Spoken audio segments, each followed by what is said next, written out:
Thank you. Good evening, everyone. I'm Councillor Laura Binks, Mayor of Strathbogie Shire Council. I'd like to welcome you to this council meeting of what? Yes, thank you, Councillor.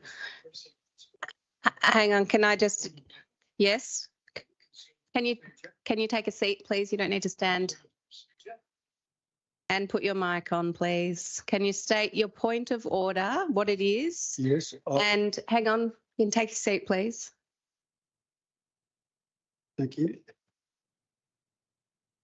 And detail any provision, rule, practice or precedent that it relates to. Yes, the point of order relates to the term of the current mayor, which expired on the 8th day of November of this year. The term was an election for 12 months, period. Under the Act, it is normally the responsibility of the mayor to ensure that the replacement is in place before the term expires. In this case, there's been a deliberate extension out of the term. And I think it is unsustainable that you are in the chair now because you are back to the rank of councillor and not mayor. And respectfully, I would think that the statutory meeting should take precedence and that the meeting process should be that the CEO take the chair, elect a new mayor, and then the meeting can proceed in an orderly fashion. Thank you, Councillor Weatherald. Before I make a determination on your point of order, I'll refer to our Specialist Governance Advisor, Carruthers, to clarify the term of mayor and as is provided, I guess, under the Act. Thank you, Mayor. Councillors, the Local Government Act is the primary authority for the conduct of mayoral elections. Section 20 of the Act says that the office of mayor becomes vacant at the time and on the day of the election of the next mayor. Section 25 of the Act says that at a council meeting that is open to the public, the councillors must elect a councillor determined by council to be the mayor. Section 26 deals with when a mayor is to be elected. It states that the next election of a mayor must be held on a day that is as close to the end of the one-year term as is reasonably practicable. The reason for this not specifying the duration is as exactly a year is because under Section 25 that I referred to first, many councils conduct the mayoral election at their normally scheduled council meeting for the month, as we are doing now, rather than an extraordinary meeting that used to be known as the statutory meeting under the previous Act.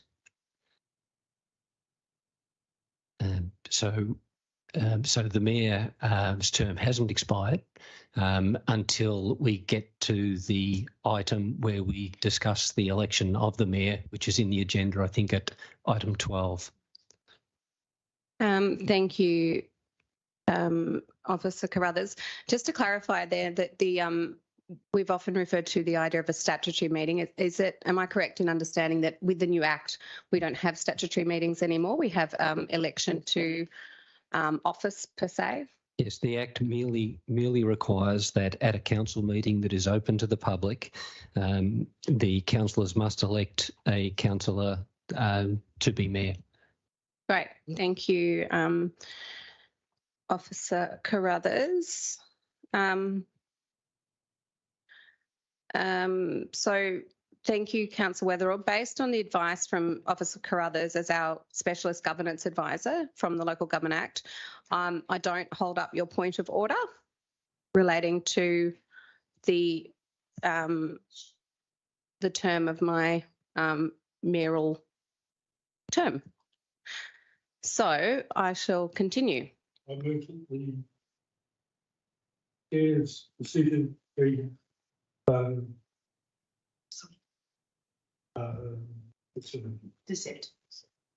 dissented from. Okay.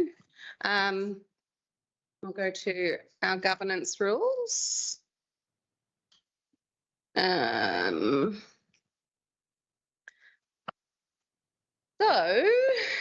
if that's the case, then I need to have, so Councillor Weatherald has put the motion that the chair's ruling be dissented from. I need a seconder for this motion. It's a procedural motion and does not require a seconder. According to our governance rules, It's a procedural motion. It is not a normal motion. I shall seek guidance from our specialist governance advisor.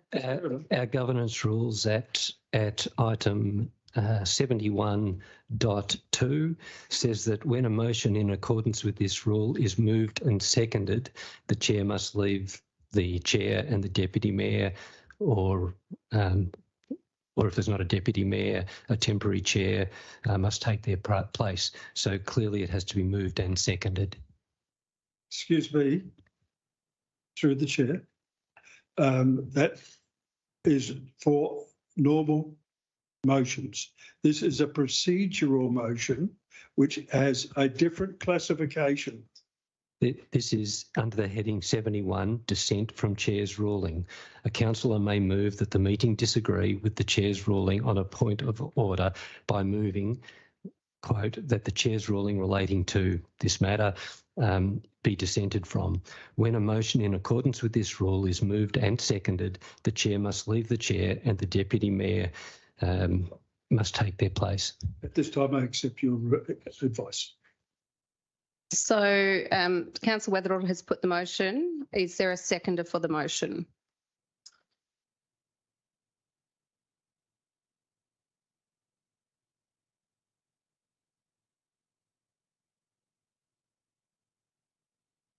You can formally second it. So I formally second the motion so that we can hear both sides of the decision. Thank you. So in that case, Deputy Mayor Murray, I have to leave the chair.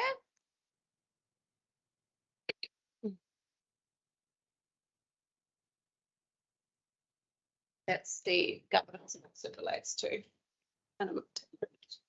It'll be very short for it.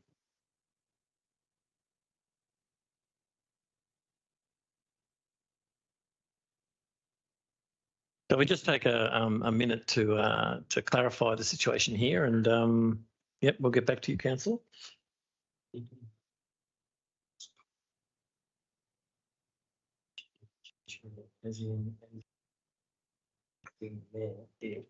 Yeah, I think that's right. All right. Okay. So I'll invite the mover of the dissent to explain briefly, please, their reasons behind their dissent, and then I shall ask the mayor to briefly respond before putting the motion without debate. Thank you. I thank the chair. There are two types of motions standard in meeting procedure. The first is standard meeting procedure motion, which requires a mover and a seconder. And that is for all normal motions of business for council. There is a second type of motion, which is called a precedent item. Is it a precedent, or I guess the right term, a procedural, motion. And where there is a procedural motion, the actions are different. When a motion is moved in a procedural format, the chair has the option only of accepting the motion and putting it to a vote. At this particular stage, we're doing an explanation, which is probably outside of the bounds of what a procedural motion is all about. But in this particular case, my argument is that what I have proposed is strictly not a standard notice of motion. It is a procedural motion which has precedence over all business and must be decided immediately. Thank you, councillor. So I'll now invite the mayor to respond to that, and then I'll put the motion. Thanks, Deputy Mayor Murray. I might just ask a question of clarification to the governance officer, if I may. My understanding under Schedule 1 of our governance. Objection. What's your objection, councillor? Mayor is making an explanation. It is not entitled to ask questions at this particular time. No, I think. Well, I mean, I'll rule that I think she's entitled to ask for clarification from the governance officer. Objection. Yeah. If you rule me out of that, that's okay. But I'm making an objection. I'm entitled to do that. Please. Yeah, I'm not saying you're not. I'm just ruling that that I note your objection, but I rule that she is entitled as mayor to make to ask a question of the governance officer, as is everybody else. Thank you. Thank you, Deputy Mayor Murray. Officer Carruthers, my understanding under our the schedule to our governance rules, it states that sorry, I'm a little confused with Councillor Weatherall's request because he's got a point of order, but he's also, I believe, wishing to change the order of business, and they've almost become wrapped up in one. Is that correct? Is my interpretation correct? That's not what I got. Okay.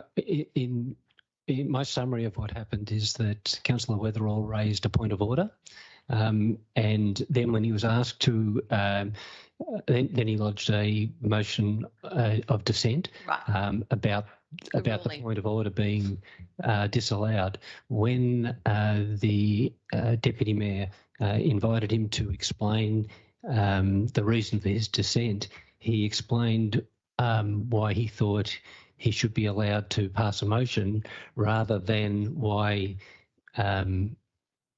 there was a point of order issue.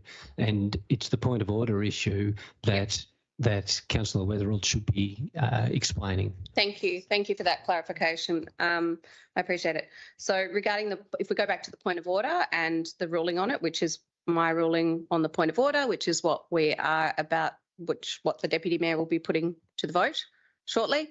My understanding is that as per the advice that the governance advisor, Specialist Governance Advisor Carruthers, has just given this meeting in relation to the term of mayor being the term of mayor doesn't fit to a particular date. It is to the nearest possible practicable time, as is explained in the Act, and until the point that a new mayor is elected, that the mayor that is in the current term remains the mayor, and that is my understanding of the Act, and I believe it is a widely accepted interpretation of the Act across the local government sector in Victoria. So that's why I did not uphold Councillor Weatherall's point of order. Thank you, Mayor. So I will now, without further debate, put the motion in the following form that the chair's ruling be dissented from. All those in favour? All those against? All right, the motion is lost. All right, we'll call a division. All those in favour? Councillor Weatherall? All those against?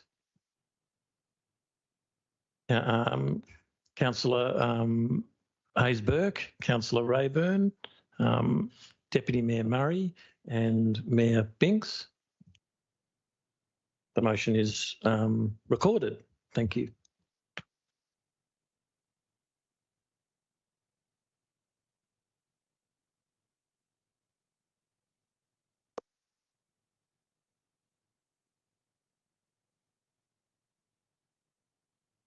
Thank you, Deputy Mayor Murray. Good evening. I'm Councillor Laura Binks, Mayor of Strathbogie Shire Council. I would like to welcome you to this council meeting of Tuesday, the 21st of November 2023, being held at the Euroa Community Conference Centre. Councillors, I'd like to remind you of the good governance sessions we've had over the past few months, which related to governance and respectful behaviours and ways of working. I remind you all that we need to demonstrate respectful behaviours, and I hope I can count on you to do so. I have. If you would please refrain from speaking, thank you. Maybe this opportunity to be respectful we can apply to everyone in the room this evening. I remind you to keep this at the forefront of your mind during our meeting. In the end, if we don't show respectful behaviours, it's only a reflection on us personally, which will be shown to everyone present here at our meeting and joining us online. We acknowledge the traditional custodians of the places we live, work and play. We recognise and respect the enduring relationships they have with their lands and waters, and we pay respects to elders past, present and future. Today we're meeting on the lands of the Taungurung people of the Eastern Kulin Nation, whose sovereignty here has never been ceded.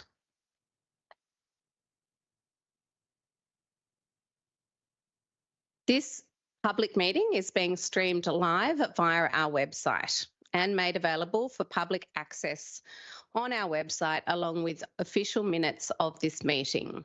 All care is taken to maintain your privacy. However, as a visitor to the public gallery, it is assumed that your consent is given in the event that your image is broadcast to the public.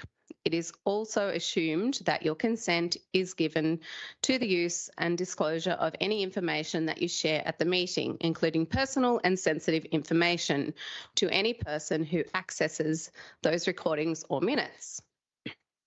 Council considers that the recommendations contained in this agenda gives effect to the overarching governance principles stated in Section 9(2) of the Local Government Act 2020. These principles are numbered 1 to 9 on page 2 of the agenda.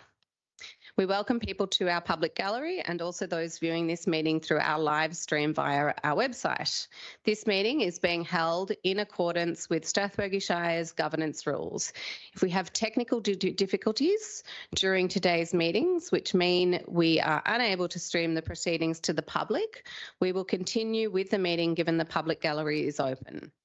Voting by councillors at tonight's meeting will be held by a show of hands. If a councillor or an officer has a conflict of interest in a matter, they'll be asked to leave the meeting and no discussion on the matter will commence until we are sure that they have done so. The person will then be contacted to rejoin the meeting after the matter has been considered and the vote is concluded. CEO Solomon, are there any apologies this evening? Thank you, and through you, Mayor, no, there are no apologies received. Thank you. Councillors and officers, are there any disclosures of conflicts of interest to be made under Rule 108 of our governance rules and Division 2 of the Local Government Act 2020? No? Councillors, the minutes decisions of the ordinary meeting held on the 17th of October 2023 require confirmation. Councillors, can I have a motion, please? Councillor Rayburn. I move that the recommendation printed on page 3 be accepted by council. Thank you, Councillor Rayburn. Adopted by council, sorry. Thank you. Do I have a seconder? Councillor Haysbrook. Thank you, Councillor Haysbrook. I'll put the motion to the vote. Can I see a show of hands for all those in favour, please? And against? And that is carried. Thank you. CEO Solomon, do we have any petitions this evening? Thank you, and through you, Mayor, no, there are no petitions for this evening's meeting. Thank you, CEO Solomon. Councillors, would any of you like to make a report this evening? Councillor Murray. Thank you, Mayor. I'd like to say it's been a very busy month, really, in the community this last month, and I've attended a number of events. I would like to start with mentioning the show, which last month, which was a great success, and congratulations to all those involved in that, and to the Mayor, in fact, for her involvement in the show, which was a great event too. So she approached that with gusto and enthusiasm, and I'm sure the community appreciated that. Saturday the 4th of November, I attended the Sandpipe Trophy at cricket match between the Shep Youth Club and Euroa. Unfortunately, the Shep Youth Club won that game, and I presented that trophy on behalf of the Greening Euroa project. If you don't know about the Greening Euroa project, I encourage you to look that up and have a look at it. It's a wonderful project, and it's sort of leading the vanguard of water saving and conservation of our scarce resource there. The Gambia Water Park, I went over there on the 6th of November, and that's a great little activity over there for people who might want to get over there. It's open now, and it's terrific. The Avenel Action Group had their AGM and the Longwood Action Group had their AGM, both of those on the 8th of November. Action groups are really important in our communities, and I thank Action Group members for all their hard work in our many communities. Remembrance Day we had on the 11th of November, of course. Thank you to all those involved there. I attended the Avenel Remembrance Day service there, and on behalf of the council, and also put a wreath at the Longwood Memorial there on behalf of council as well. I'd like to give a shout out to a local author, historian, Jeff Starkey, who had his book launch there at the Euroa Third Age Club. And I'd also like to thank the Collingwood Football Club for bringing the trophy up and add to our Magpie in the park, and that was a great event as well. Vintage Car Rally, we had the Vintage Car Rally last week, and hopefully some of our residents got out to see that. It was a great day, both on the Friday and the Saturday. And thanks again to the Longwood Community Centre for putting on a great, the Australian Carriage Driving Championships and helping out with down there on the weekend. It was colourful and exciting, and it was a great spectacle. So thank you to the Longwood community. Thank you, Councillor Murray. Would any other, Councillor Radburn? Thank you, Mayor. I'd just like to alert everybody that a prominent boho person passed away Saturday week ago. He was known throughout the whole Shire. He was a larrikin, an icon, and will be sadly missed in our community, and that's Alan Smith, known as Daffy. Anyone within the football, football, bowling, tennis, or the stock agencies will know of Alan very well. So he passed away very sadly. Also, last Friday I went to the VLGA's Civility,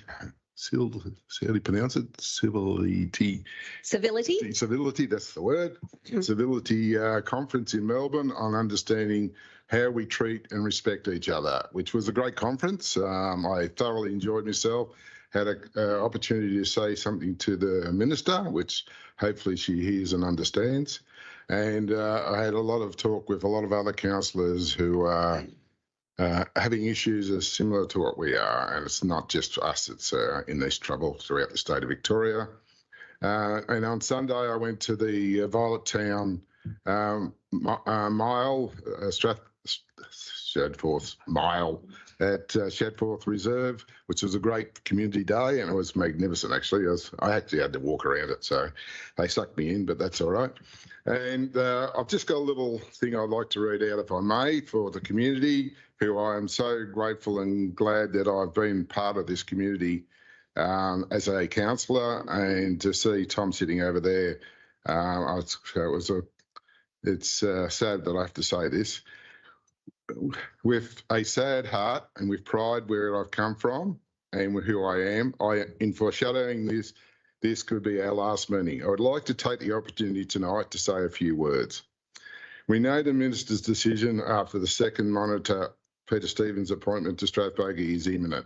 I'd like to take our, I want to thank our community, officers and fellow councillors. Together, we have achieved so much in many great ways with the Strathbogie Shire, but it hasn't been an easy ride. Mr. Stevenson's job was to determine if we could continue to function as a council. Unfortunately, I am unable to talk public about confidential issues.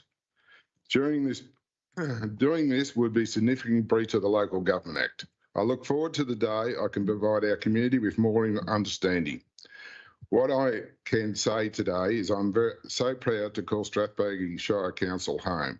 I'm proud that I've been strong, that I've stood up for what I strong believe in democracy, in robust discussions, debate that needs everybody's voice to work. I also believe in respect and treating people well. Today, I would also like to say local government needs change. We need greater opportunity to support those doing the right thing.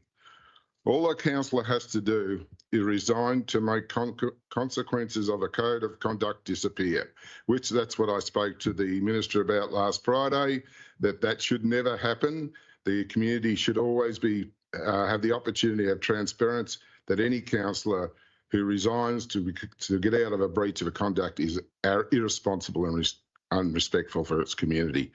How is this transparent? How does the help council explain what's happening behind closed doors? We have almost 30 codes of conduct breaches and details of which are confidential, and I am not allowed to say.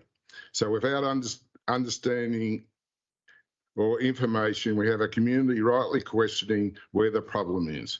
In the recent weeks, I've had people asking me, why don't I resign? And I've had not just one, I've had a number of people ask me, why don't I resign? Tonight, the answer is, I will never resign from this shire. Thank you, Councillor Rayburn. Councillor Haysbert. Thanks, Mayor. I, like Councillor Rayburn, would also like to just say a few words on reflection, because this could potentially be our last council meeting. I have loved being a councillor, and I want to thank my community for putting trust in me to be a councillor for the Strathbogie Shire. I'm incredibly proud of the work that we've done with the Tongarong Land and Waters Council, our declaration of a climate emergency, our decision to fly the rainbow flag on Ida Hobbit Day, and also to no longer participate in activities on the 26th of Jan, a day which causes great pain for so many people. I am equally proud of our significant progress in community engagement and the genuine opportunity for our community to share their thoughts, ideas and feedback. The establishment of the community panel is putting our small rural shire at the forefront of community engagement. We are also leading the way in considering the environment and climate change in everything we do. Along with this, we have achieved infrastructure upgrades such as the Rockies footbridge and accessible toilets at the Friendlies, streetscape upgrades, and works are also progressing on the link to the Arboretum and the Greening Your Old project. I love the Pitch My Project initiative that is giving our community real input into the budget. I also love our cloth nappy rebate initiative. But being a councillor has been hugely challenging. I have struggled with a lack of trust between councillors, and I have struggled with the poor treatment of each other and officers by some councillors. I have been threatened. I have felt targeted by people who I am meant to be working with to achieve great things for the community. Despite this, I have been committed to learning and good governance. Unfortunately, I do not believe some of my colleagues and former colleagues have had the same commitment. Breaches of all nature have led to poor governance and the inability to engage productively with each other and the council administration. It is unacceptable. I believe more needs to be done to support councillors and officers who are not breaching the code of conduct. The consequences of these breaches should not disappear after resignation. We need to be able to be transparent with our community to build trust and understanding in those that are trying to do the right thing. That's all from me. Thanks. Thank you, Councillor Haysbert. Councillor Weatherold. Before I take advantage of this particular exercise, may I ask the Mayor to extend to Councillor Murray the opportunity of the two previous speakers to address an issue that was not part of the normal reporting process. I believe he's missed out on the opportunity to express his views about the coming event. Is that reasonable or not? I'm happy to if you'd like to. I mean, everyone has the opportunity. Well, I think If you would like to say something else, Councillor Murray, in a rare moment of second go round, you're very welcome to. This is quite self-indulgent in a way, I suppose. But look, I treated this report section as a report of my activities in the last month, and I didn't, unlike my fellow councillors, think about perhaps talking about the future. Or the lack of it, which has been the conversations that my two fellow councillors have talked more about. I suppose the lack of the future.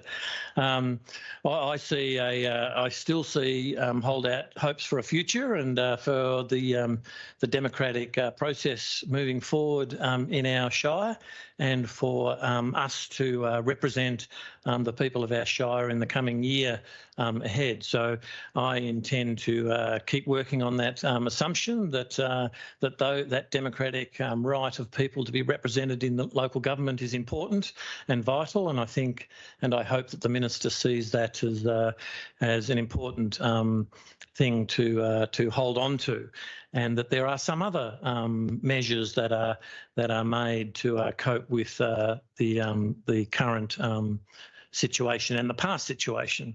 I believe that our current set of councillors and can operate together for the future, and that we can continue to make good decisions, many of which we've already made, and my fellow councillors have talked about some of those in the past, but I think we can make some good decisions moving forward as well, and we have a couple of vacancies that need to be filled, and I think that's an exciting proposition in the coming months. So I see great hope for us moving forward. I'm not of the view, unlike some that are more sanguine about the future.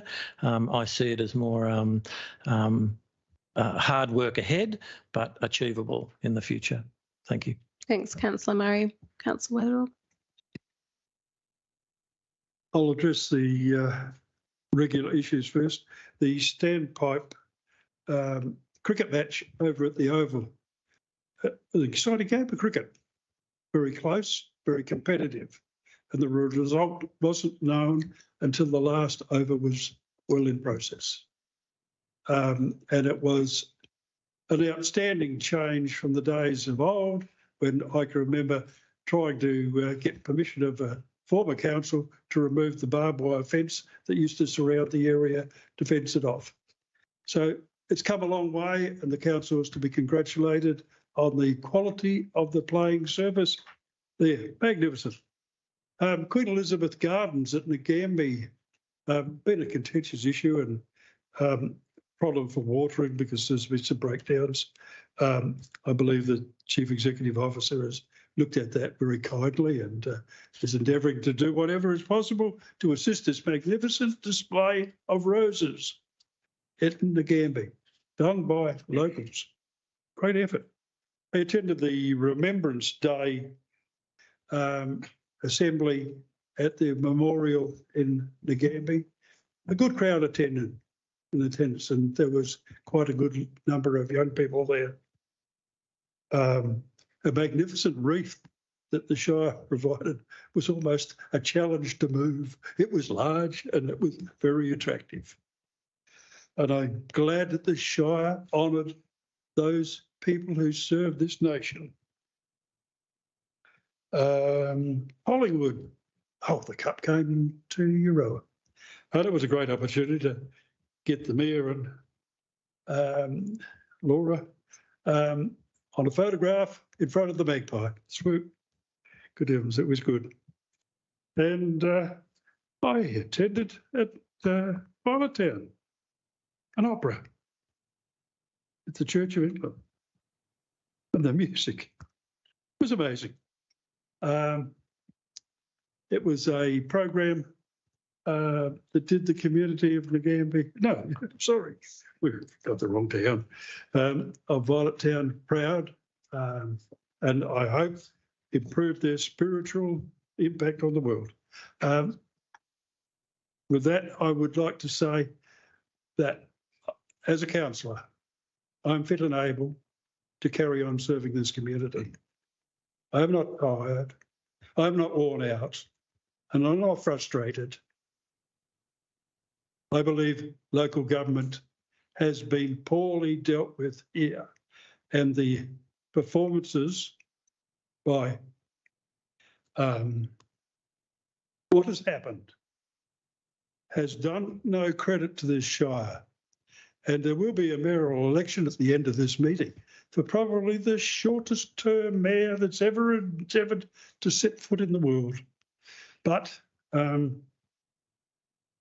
it's important to have faith that this Shire will not sink, and that if the events go the right way, I would like to be on the minister's doorstep tomorrow morning, just making a little indentation in her knowledge about what has happened.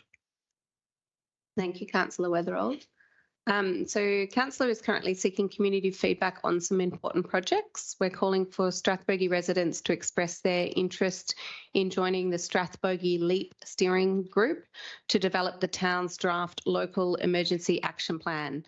LEAPs are a local community and individual household approach to emergency preparedness. So far, we've developed action plans for Euroa, Avenel and Violettown, and we're now looking to Strathbogie. So if you're interested, you can learn more by heading to our website, www.share.strathbogie.vic.gov.au. I'd also like to remind everyone that the fire season starts at 1 a.m. on Monday, the 27th of November, and to please ensure that your properties are prepared and safe for the coming summer months. If you visit the www.cfa.vic.gov.au for more information, you'll get further information on the fire season and restrictions, etc. We're also seeking feedback on our playground and open space strategy. It's a really important document that will guide the future provision and upgrades of playgrounds and open spaces right across the Shire. In particular, we're looking for input into the Euroa Nature Play space, where we're asking the community to help pick the equipment, as well as the Seven Creeks Master Plan. In the Seven Creeks Master Plan, we're particularly keen to draw your attention to Toomey's Bridge. The bridge needs work to ensure compliance with modern accessibility standards, along with strengthening works. We want to understand the importance of Toomey's Bridge for our community and how we should manage its future and where it sits in an order of preference. So again, if you head to our engagement website, www.share.strathbogie.vic.gov.au, you can have your say and contribute to that really important community feedback. Whilst I'm talking about engagement, I would like to extend an incredibly massive thank you to Executive Manager Kristen Favaloro, and this is Kristen's last meeting with us tonight. I think we can all agree that having Kristen join and lead the communications and engagement side of Strathbogie Shire has seen some really amazing advances in how our community is able to engage with our Shire, the opportunities for genuine engagement, which influence our decision making, has been lifted to the next level. Her commitment to sharing our story, to transparency, has been phenomenal, and I think it's a absolute commendment to Kristen and her team for I think 100% of all of the media releases get picked up. We produce stories and we make the news, and it's not always, challenging news or bad news. We've made some really great inroads, as well as the advocacy side of things, which her team has a huge part in, along with other members of our council, of course. So I would just like to say a very big thank you to Kristen and wish you all the best in your new role, and we will miss you dearly. I think that's very appropriately said, Madam Mayor. Thank you. So tonight is my last council meeting as mayor in the current mayoral term, a role that I have learnt immensely in. And because of this, I hope you'll indulge me with some time to speak. Have you asked for leave? No. I was Elected as the Mount Wombat Ward Councillor at Strathbogie Shire to the Strathbogie Shire Council in 2020. I was a first-time councillor and I was really passionate and excited to represent a community that I love. I wanted to drive change in council to ensure it was working with the community to drive projects and plans that created significant benefits for the whole of the municipality. We've done this. We've achieved many fantastic outcomes, and lots of those have been mentioned tonight, and they're always, you know, in our annual reports. But a few that I'd like to sort of, I guess, highlight is our 4-year council plan with community at the heart. We thanks to Kristen and her team, we delivered best practice deliberative engagement with the community to develop this community plan and community vision. The initiation of the streetscape revitalisation projects right across the municipality. The opening of the Rockies Bridge over the Sevens Creek was pretty momentous. Progressing the Nagambie Foreshore project, as well as the splash park down there. And I love this project. It's not glamorous, but capping the Violet Town landfill. To have that almost complete is just wonderful, because I know it's been on the to-do list for a really long time. I'm sure many of you understand the true test of a team is when things get tough. And as a council, we've been challenged by many issues. We've grappled with how to manage a budget that's really tight with many competing priorities. We've examined all the services we provide as a council and made really tough choices to discontinue certain activities and services so we're better aligned with our core business and corporate responsibilities. Despite the many challenges, we are still making many good decisions to ensure the long-term sustainability of Strathbogie Shire and achieve the council plan. However, our greatest challenge has been councillors understanding their role, the role of the CEO and council officers, and the importance of governance and following the Local Government Act. We've experienced multiple code of conduct breaches and regular unacceptable behaviour towards each other, the CEO and the council officers. At times, it has been absolutely awful. I have almost resigned many times, and it's only because of my continued support network and commitment to improving the space of local government for the people that come after me that I have stayed in the position. It is all of our responsibilities to understand and uphold the Local Government Act and the many policies, plans, charters and strategy that are a part of Strathbogie Shire Council. The most important of these, I believe, is the Strathbogie Shire Councillor Code of Conduct. It is a document which has very clear standards of conduct as are prescribed under the Local Government Act. The failure to uphold these standards of conduct has created a disrespectful and unsafe workplace.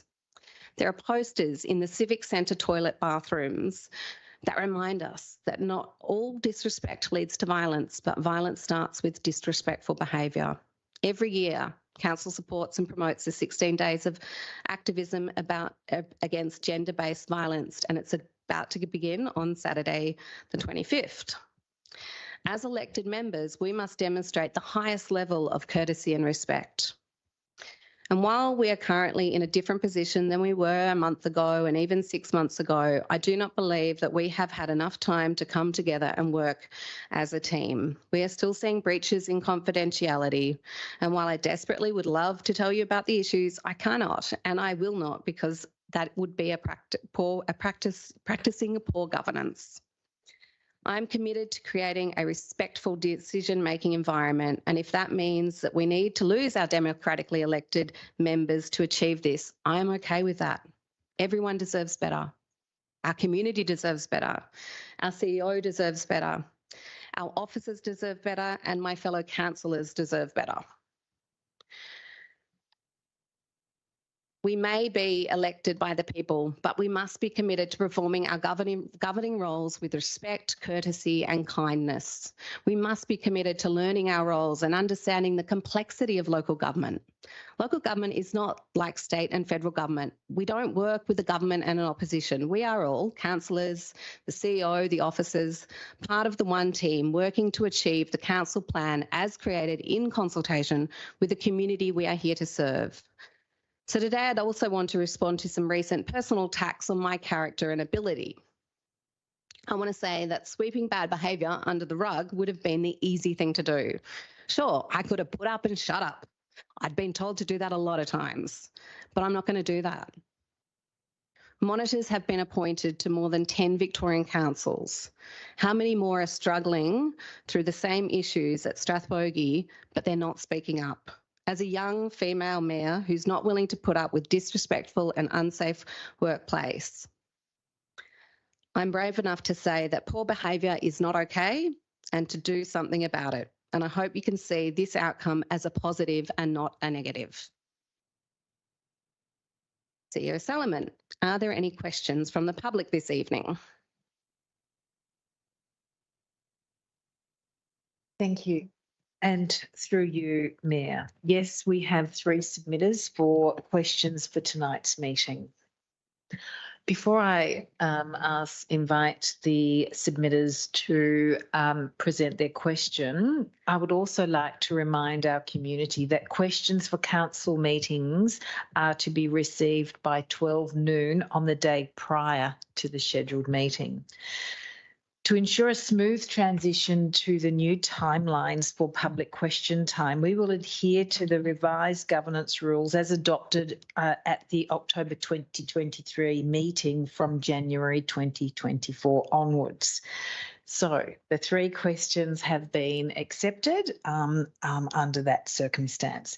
Our first question from the gallery is from Mrs. Noel Marr from Balmatin. Mrs. Marr, would you like to read your question? She's not here. That's okay. That's okay. Thank you. So you can just, then that's fine. I'll read them on behalf of Mrs. Marr. She asked 2 questions. Firstly, what was the cost of 2 monitors that were in attendance at the Shire? And the second question is, what are the costs for the upcoming elections of the 2 vacant seats in the Nagambie and Seven Creeks ward? So in response, I offer, firstly, I'd like to say thank you for your questions. In response to your first question, the cost of the 2 municipal monitors appointed to Strathbogie Shire was a total of $87,000, $191.20. $31,665.24 were costs associated with our first monitor, Ms. Janet Dorr, and $55,525.96 for our second monitor, Mr. Peter Stevenson. In reply to your second question, we have been recently advised verbally that an approximate charge of $90,000 is required per election. We expect that there will be some economies of scale in conducting 2 elections concurrently, but we are not able to quantify these at this time. The VC will advise us accordingly in due course. Thank you for your questions. The next questions are from Ms. Marie Marr of Balmatin. Marie, did you want to present your questions? Oh, yeah, that's fine. Okay, I'll stand. Oh, Yeah. thanks. That's okay. So the first question is, back some time ago, about 2015-16, I attended a council meeting here. I was an objection to a proposal of the Shadford Reserve in Violetown.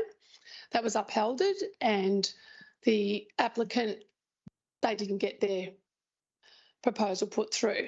So after the meeting, I was assaulted out the front here. And when it was brought forward further to the Victoria Police, subsequently, the Shire, his cameras weren't working. It was just very coincidental that the person who assaulted me didn't continue because of, I suppose you could say, favouritism, but anyway, I'm not naming names here. But since that day, I took this same question to the municipal people over in Shepparton at a forum, and the then CEO, Mr. Corker, was there in attendance, and many other councillors. Mr. Weatherall was there, Mr. Mick Williams, and all other councillors from the Shire here. I'm still awaiting for an apology. And we talk about respect tonight, and I find that this council seems to forget. And I bring it up at time and time meetings, And it's just I have been put underneath the carpet. And as you've mentioned today, it's not well for a woman to be disrespected, but to be assaulted. And the other person that assaulted me was a woman. And just because of their close connection to people at the time, I can bring it to a head under investigations with the Victoria Police because corruption has occurred. And if this is the last council meeting, this is recorded and I will be taking civil action to some stance. And I'm not naming people, but this shire here is meant to have respect. And I haven't seen respect here for quite some time. And I don't know how long it's going to take for an apology. But when someone gets assaulted, and it can be certain people of the district and other people that don't want other people named or prosecuted, it's all put under the carpet. For the instance of police saying, oh, well, there was no footage. There is footage. It can be obtained, but it's easy just deleted by the technology systems. So that was the first question. I'd like to know when I will one day get an apology, maybe from the next bigger council that may take over this shire. Did you want to answer? And the second one's regarding the rates. And I see that David Roth's here tonight. It's been some time. I know you're not in the rates department at the moment, but to the Mayor, to the CEO, and I'm glad David's here because nothing ever eventuated after 5 years. After 5 years of asking many questions, been to many meetings, previous finance managers here, previous staff, there's been enough people that have known the emails that have come in. There's titles still wrong. There's invoices that haven't been done. I just find the accuracy here is not acceptable. Businesses, local businesses, big corporations can't run if it's not done correctly. This shire is not run correctly. 28 years that we've got problems.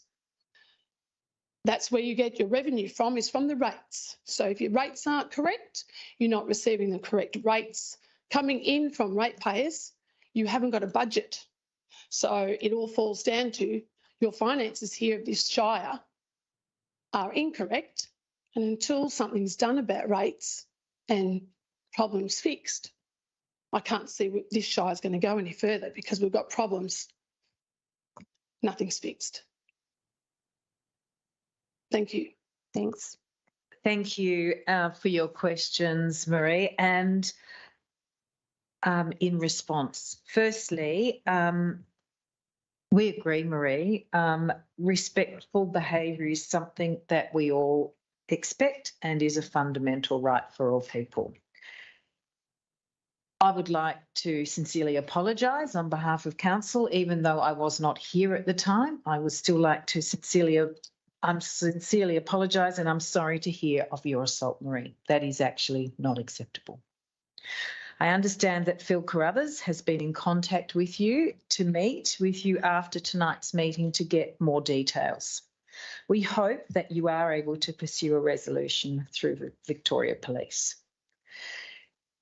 In response to your second question regarding the rates, to help us better understand the complexities of the concerns you've expressed in your question, I'm actually going to ask that we refer them to Ms. Amanda Tingay, the Director of People and Governments, for review. Amanda can be contacted via the Shire, or you please make a time and she will be more than happy to meet with you to discuss those complexities and the matter in more detail. So thank you for your questions. Tough. Thank you, Marie. And we have, through you, Mayor, one final question from Tom Marr of Belmatham. And Tom, you have requested to read your questions and you might like to come forward to do that. Certainly, Tom. So in response to your questions, the two questions Tom has presented is, firstly, why has this Shire not performed in the 28 years? And the second question relates to the road reserves, Crown reserves, Shire reserves. Why have these all failed in Strathbogie Shire? They've never failed in previous shires. In response to these questions, Tom, they are very broad questions, unfortunately, and so that we're not able to answer them specifically. We're unable to comment on what has happened 28 years ago. We can only comment on what has happened in the past years that we have had carriage of. But we note that the Shire now rates above average for its classifications on public perception and objective criteria. Happy to meet with you and discuss those concerns with you in greater detail so that we may be able to answer your questions in more detail. Thank you, Tom. No, it's not an opportunity to respond, Tom. I'm afraid, Tom, no, you cannot. Tom? 28 years at the council. Yeah, there's 29. a process under our governance rules. Well, thank you for your... Said very clear. Tom? Tom, listen. And please be quiet. All right, I'm continuing. No, you are, Tom. Page 7, we're now moving to the officers' reports.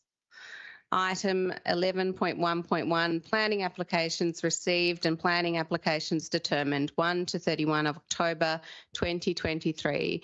Director Frampton, may we have a summary of the report, please? Thank you, Mayor Binks.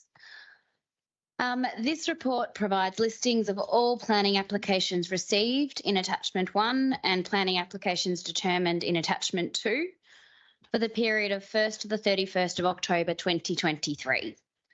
I would also like to make a correction to the attachments in this report. An error was made regarding attachment number 3.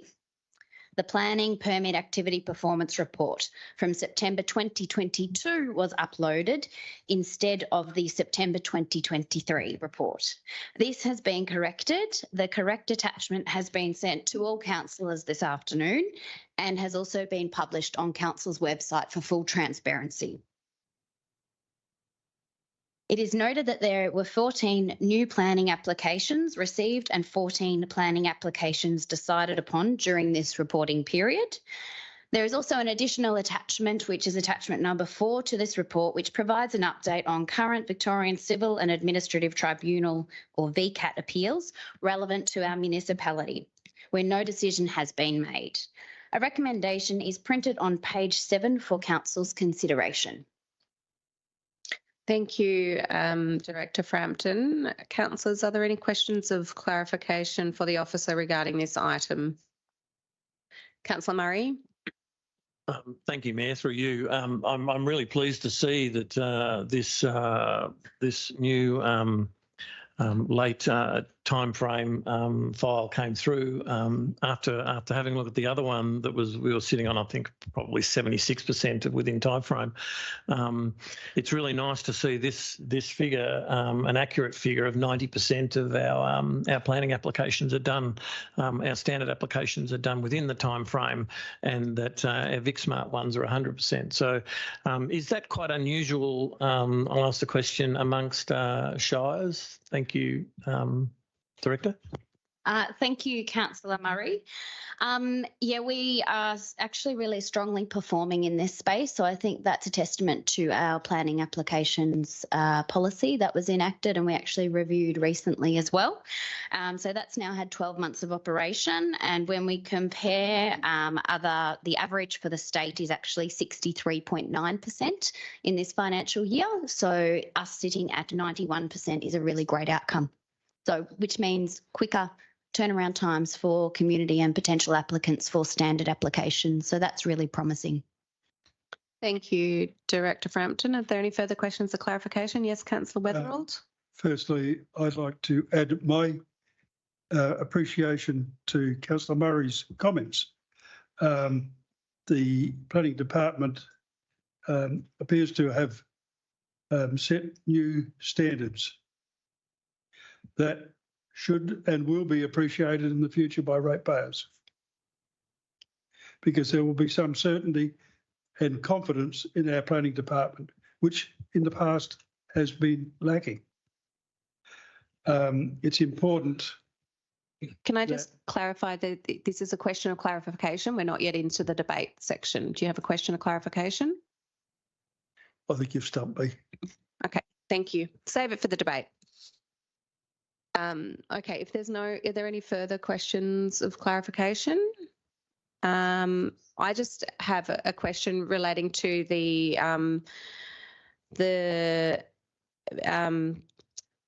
is it attachment? I think it's, I can't remember which number it is, maybe 3 or 4, relating to the VCAT, attachment 4 relating to the VCAT appeals.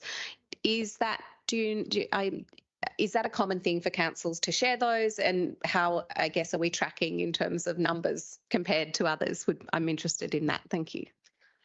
Thank you, Mayor Binks, and through you, Mayor. It's not unusual. So Mitchell Shire Council have a very similar practice that they share their sort of current VCAT appeals that are sitting. In regards to how long the VCAT appeals can take, that is really a matter for VCAT to determine. We don't have a large number of VCAT appeals. So if you look at the list in Mitchell, you might see sort of 10 to 20 or 30, whereas we actually only currently have 3. So, you know, I think that's a really good example of where we have planning provisions, we apply them, and usually decisions and determinations are upheld, which I think is a good outcome for the municipality. Great. Thank you for that clarification, Director Frampton. Councillors, if there's no further questions or clarification, can I have a motion, please, and can you state what your motion is? Councillor Murray. Thank you, Mayor. Can I move the recommendation as it's a motion that is the recommendation on page 7 of the agenda, please? Certainly. Do I have a seconder for the motion? Councillor Rayburn. Thank you, Councillor Rayburn. Would you like to speak to the motion, Councillor Murray? Only to say that I think that there's some really good figures here, as has been discussed. I really note that the detail that we are provided now in terms of the addresses and so on, the locations of some of those planning matters is very clear, and it's well presented for councillors. That's it. Thank you. Thank you, Councillor Murray. Councillor Rayburn, would you like to speak to the motion? Councillor Weatherill, would you like to speak to the motion? Yes, I'd like to move an amendment. What's your amendment? Item 2, that the word note be deleted and replaced with the following words: 2, accept the report and note the achievements. So what I'm doing here is recommendation outlined. Making it clearer that we accept the report, not noting it, which is a significant upgrade, and also we are, I hope, with the perhaps the movers' acceptance of my amendment to Eddie's original motion might be convenient, that we also note the achievement of the planning department in its improvement in its work practices. So, Councillor Murray, would you accept the amendment as proposed by Councillor Weatherill? I do. And as a seconder, Councillor Rayburn? I'm just worried about the word achievement, because if it goes back at any meeting from there on, what are we saying? We haven't achieved. And I'm very much of that frame that you can't put words that are in such a way that anything that happens beyond now to the future, where someone hasn't got up to that position, then they have deemed to have not correctly done their work. So I don't agree with it. Okay, so then I need to put the amendment to the vote. So we're going to vote on the amendment as proposed by Councillor Weatherald, which is that council accept the report and note the achievement. So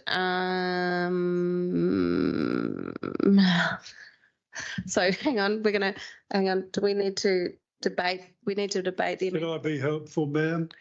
You haven't got a second. I have. My amendment. I haven't got a seconder. That's right. I need that first, and then we can debate it. So, do we have a seconder for Councillor Weatherald's amendment?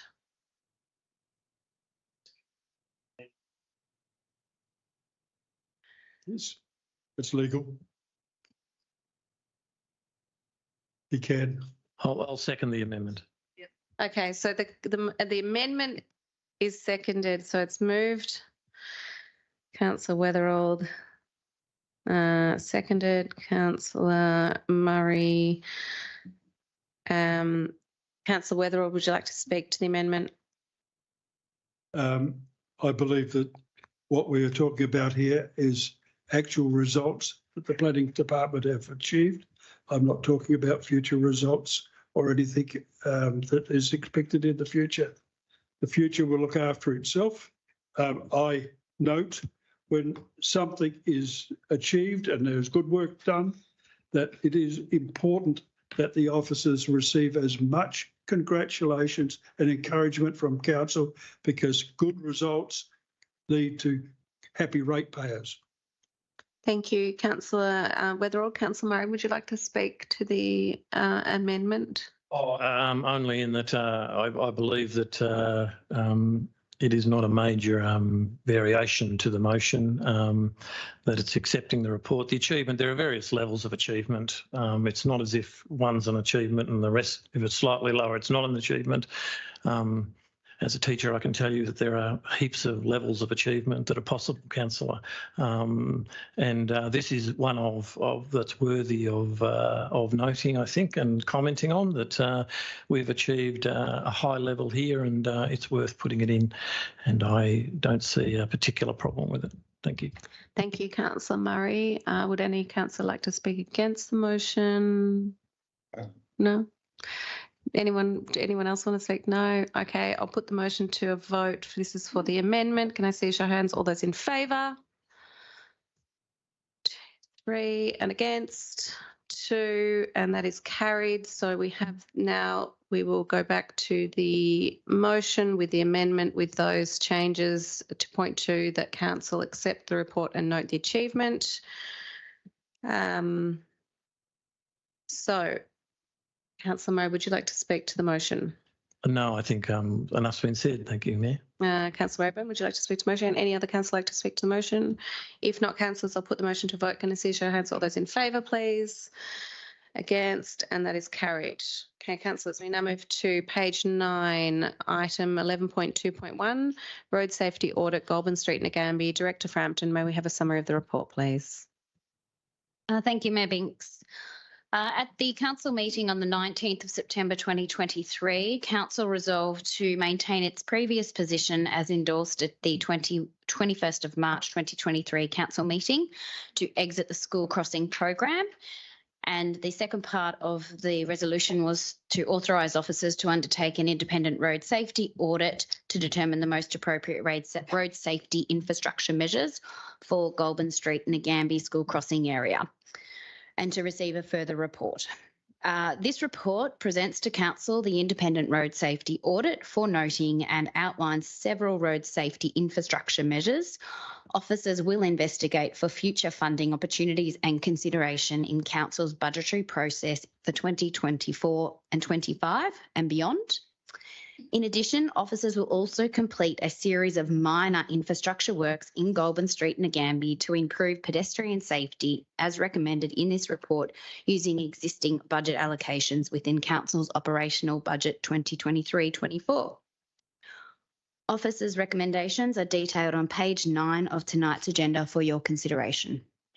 Thank you, Director Frampton. Councillors, are there any questions or clarification for the officer? No. Could I ask a question? Would it be appropriate for a notation to be added to this, that the school committee at Nagambie be written to, and We can do that when we move the motion, if you like, Councillor Weatherill. But for the time being, we're seeking questions of clarification of the officer. Great, thank you.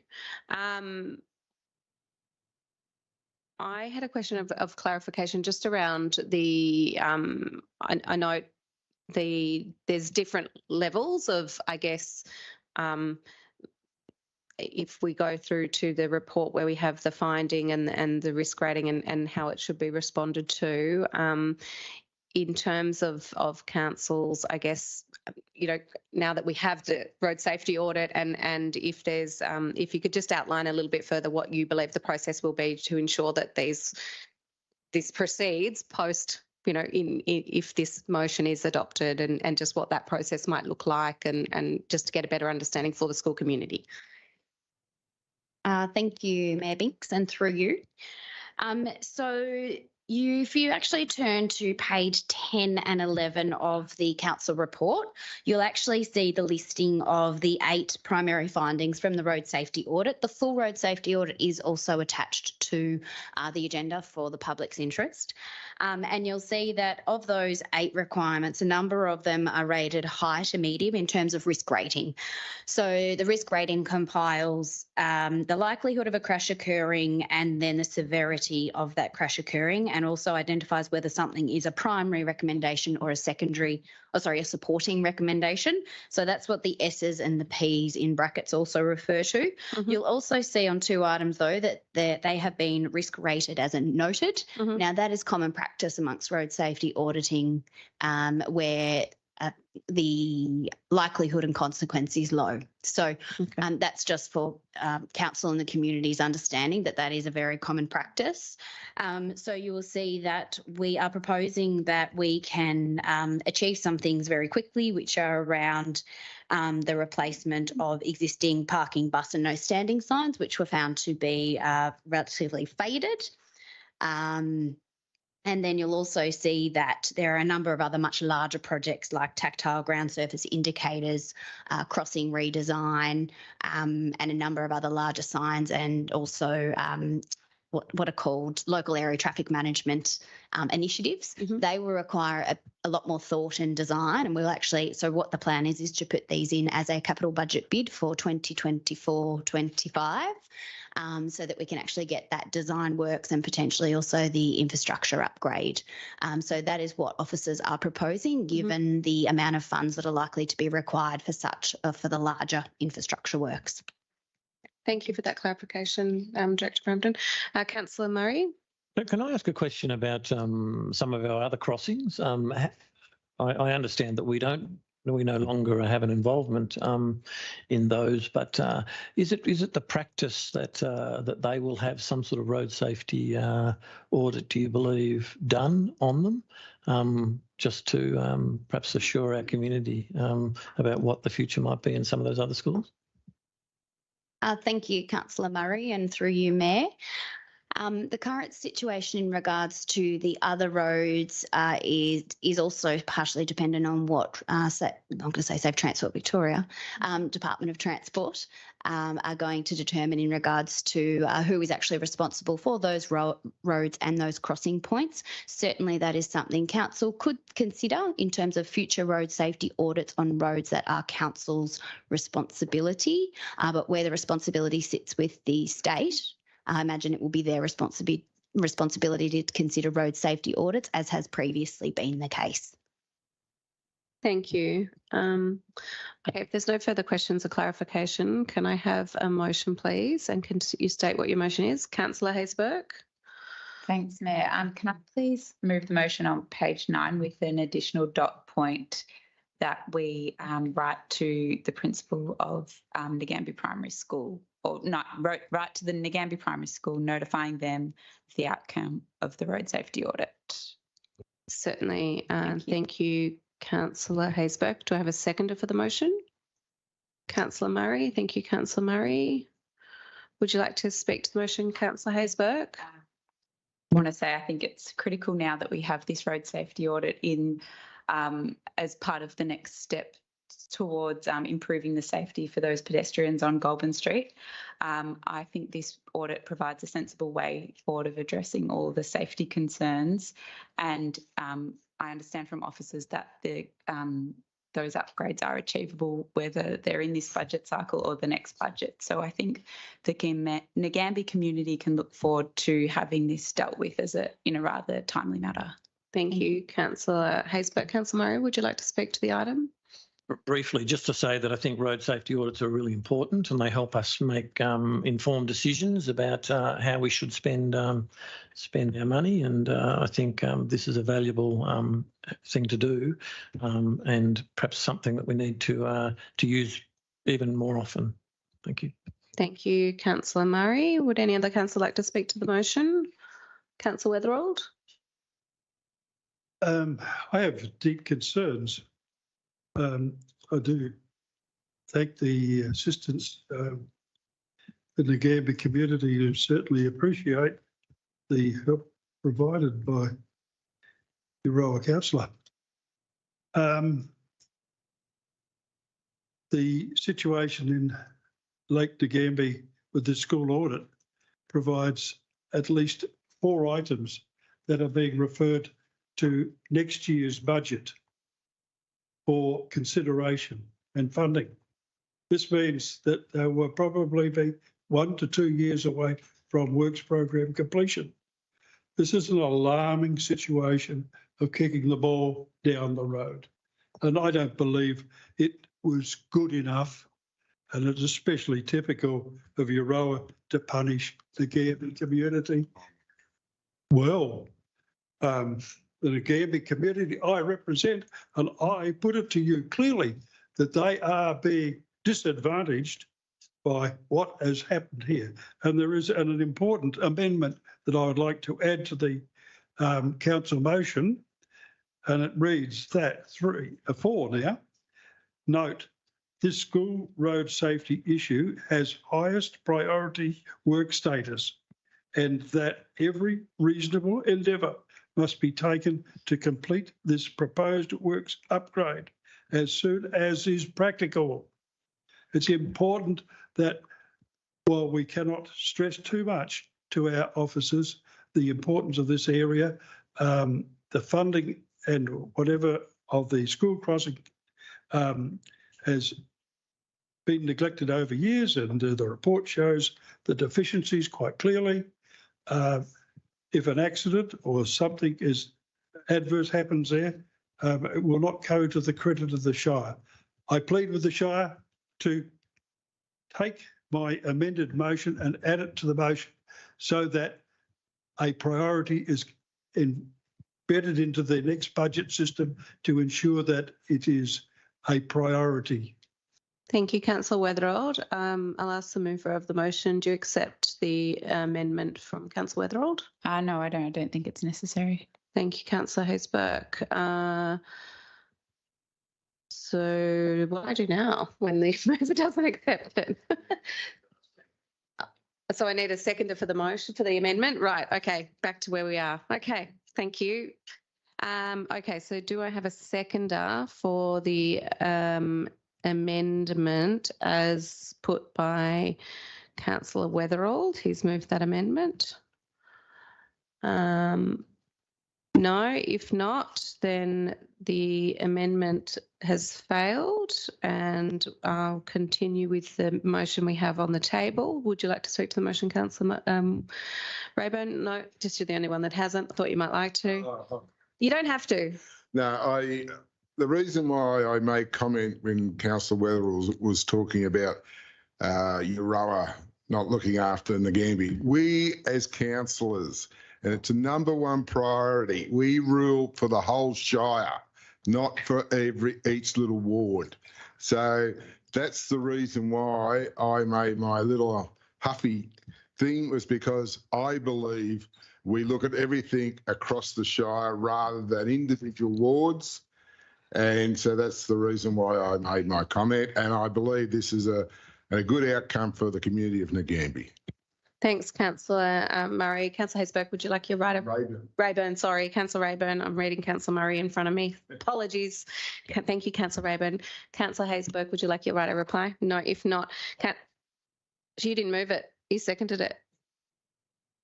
Oh, you spoke to it earlier? Yeah. Yeah, you did. Yeah. You spoke, Sally spoke, Apologies, then you spoke, and then Councillor Weatherall moved an amendment. Yep. It's understandable. Yeah. I'll put the motion to a vote. Can I get a show of hands for all those in favour, please? And against? And declare that carried. Certainly. All those in favour, please. Councillor Rayburn. Councillor Murray. Councillor Hayes-Burke and Councillor Binks, and against Councillor Weatherald. Yep. Well, you got to put your hand up again when I'm doing a division. Thank you. Okay, we now move to page 17. 11.2.2, Pitch My Project, Executive Manager Favaloro. May we have a summary of the report, please? Thank you, Mayor Binks. So Pitch My Project was initiated as a way of ensuring community input into council's budget. So the community pitches ideas to council, and that helps, as I said, to make sure we're funding things that really matter to the community. We've run Pitch My Project over 3 years. In the first year, we funded 10 projects. In the second year, we funded 13 projects. And last year, we received 30 pitches and funded 6 projects of largely increased value. So as the initiative has progressed, we've made lots of changes and improvements, and this year's no different. So we're continuing to propose that really long pitch period and also allowing the community to prioritise their projects, which helps us decide the successful ones.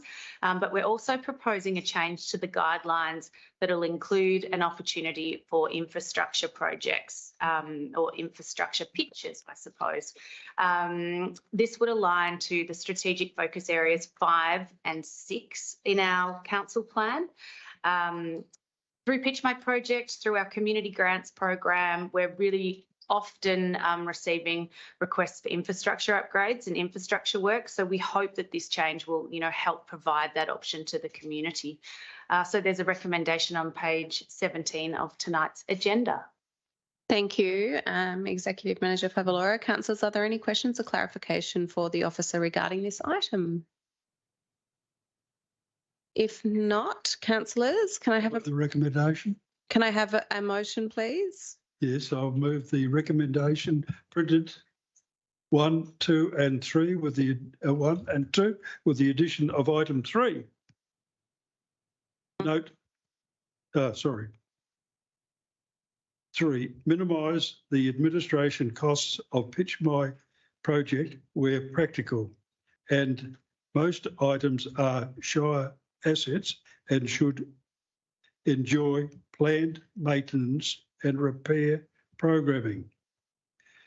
It is important to note that most of these things are Shire assets, but the major contributors and the workers are local community members, and their contributions are important to be noted. And it is my wish that that be made clear on my part. My motion is designed to facilitate what is happening, but to also add an extra item to start to look at minimisation of costs of administration of grant projects. Thank you, Councillor Weatherall. Can I just clarify, perhaps with an officer, I understand you've spoken to officers about this amendment. Yes. Yep. And I just wanted to understand if there were broader budgetary implications with this proposed amendment that councillors should be aware of. I have not been made aware of any. Perhaps Amanda Tingay would be appropriate to refer that question to. Thank you, and through you, Mayor. Essentially, I understand that Councillor Weatherall's amendment is around minimising the administration costs of council resources to the program. The program does require council resources to oversee it and to deliver it and to ensure that there's a good process, good practice and good framework set around the actual program, and that's imperative to make sure that we've got good governance of it.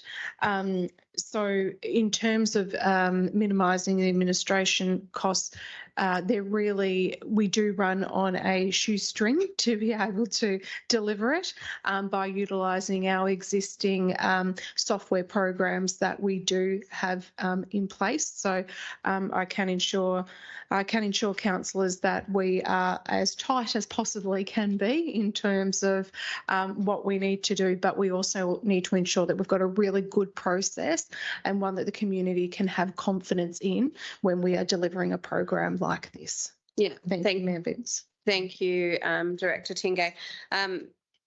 Councillors, Councillor Weatherold has moved a amended motion. Do I have a seconder for the amended motion?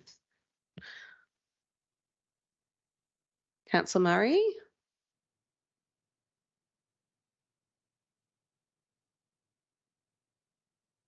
Councillor Weatherold, would you like to speak to the motion? I think that Amanda Tingay answered the question extremely well. They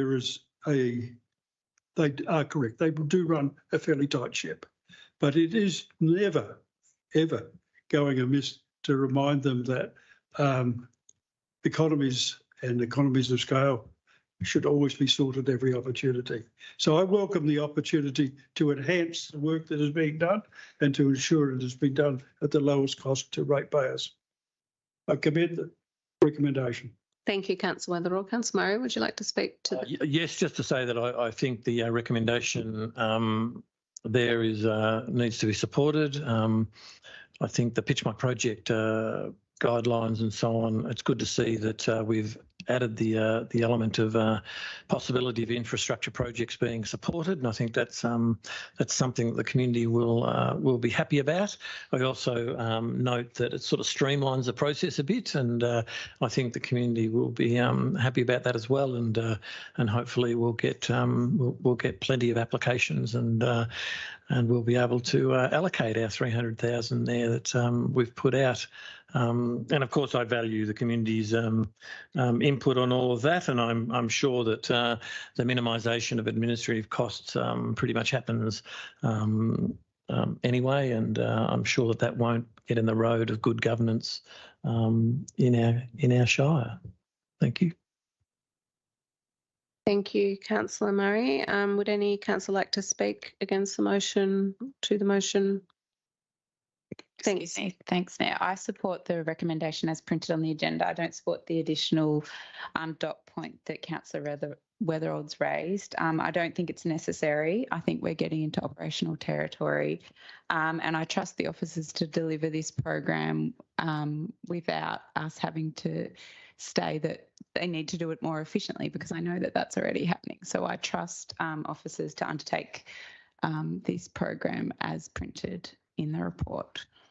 Thank you, Councillor Haysberg. Any other councillor like to speak to the motion? If not, would you like your right apply, Councillor Weatherold?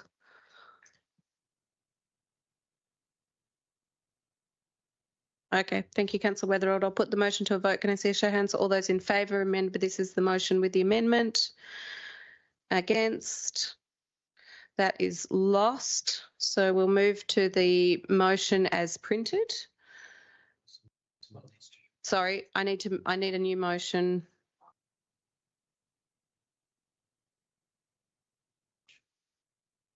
Not an amendment. It was a new clause added to the existing wording. So that's not an amended motion. I shall refer to the governance advisor. That's correct, but the motion failed in any case. If councillors wish to proceed with putting the recommended motion as a motion, then a councillor can move that motion if they wish. Thank you, Specialist Governance Advisor Carruthers. Would a council like to move a motion? Councillor Haysberg. Thanks, Mayor. Yes, I would like to move the motion as recommended on page 17 of the agenda. And do I have a seconder for the motion? Councillor Rayburn. Thank you, Councillor Rayburn. Would you like to speak to the motion? Just to say, I'm really happy to see this initiative continue into the future with the exclusion of infrastructure projects. I think it's now highly anticipated in the community. It gives the community a genuine way to have input into the budget, as the community knows what the community needs best. I would like to see more participatory budgeting of this nature, and I look forward to seeing what the community comes forward with and what council can assist them in achieving. Thank you. Thank you, Councillor Hayes-Burke. Councillor Rayburn, would you like to speak to the motion? Would any other councillor like to speak to the motion? If not, councillors, I'll put the motion to a vote. Can I see a show of hands? All those in favour? And against? And declare that carried. Thank you, councillors. Certainly, Councillor Weatherill. All those in favour? Councillor Murray. Councillor Rayburn, Councillor Hayes-Burke, and Councillor Binks. And against? Councillor Weatherill, are you still against the motion? Thank you. Okay, now move to page 22, 11.2.3, event grants application received, Euro Chamber of Business and Commerce. Director Frampton, can we have a summary of the report, please? Thank you, Mayor Binks. Council adopted a community funding model at the June 2023 council meeting. Event grants provide up to $5,000 to eligible organisations and associations for events that align with the objectives of the council plan submitted in line with our event guidelines. Council has received one application from the Euroa Chamber of Business and Commerce Incorporated to support the delivery of the Twilight Shop local event to be held on Friday, the 8th of December 2023. This event provides an opportunity for the people of Euroa and surrounds to shop local, connect and enjoy the festive atmosphere. The application is for a total of $2,942 in cash to help cover the cost of kids' activities, equipment hire and local musicians. This event will result in several significant social and economic benefits to the Strathbogie Shire community and will be delivered in line with Council's events and regulatory procedures and policy. The application has been submitted in line with the respective event grant guidelines, has been assessed using the relevant assessment process. The current application is of an acceptable standard and officers are recommending the funding as per the respective application. A recommendation is printed on page 22 of tonight's agenda for your consideration. Thank you, Director Frampton. Councillors, are there any questions or clarification regarding this item?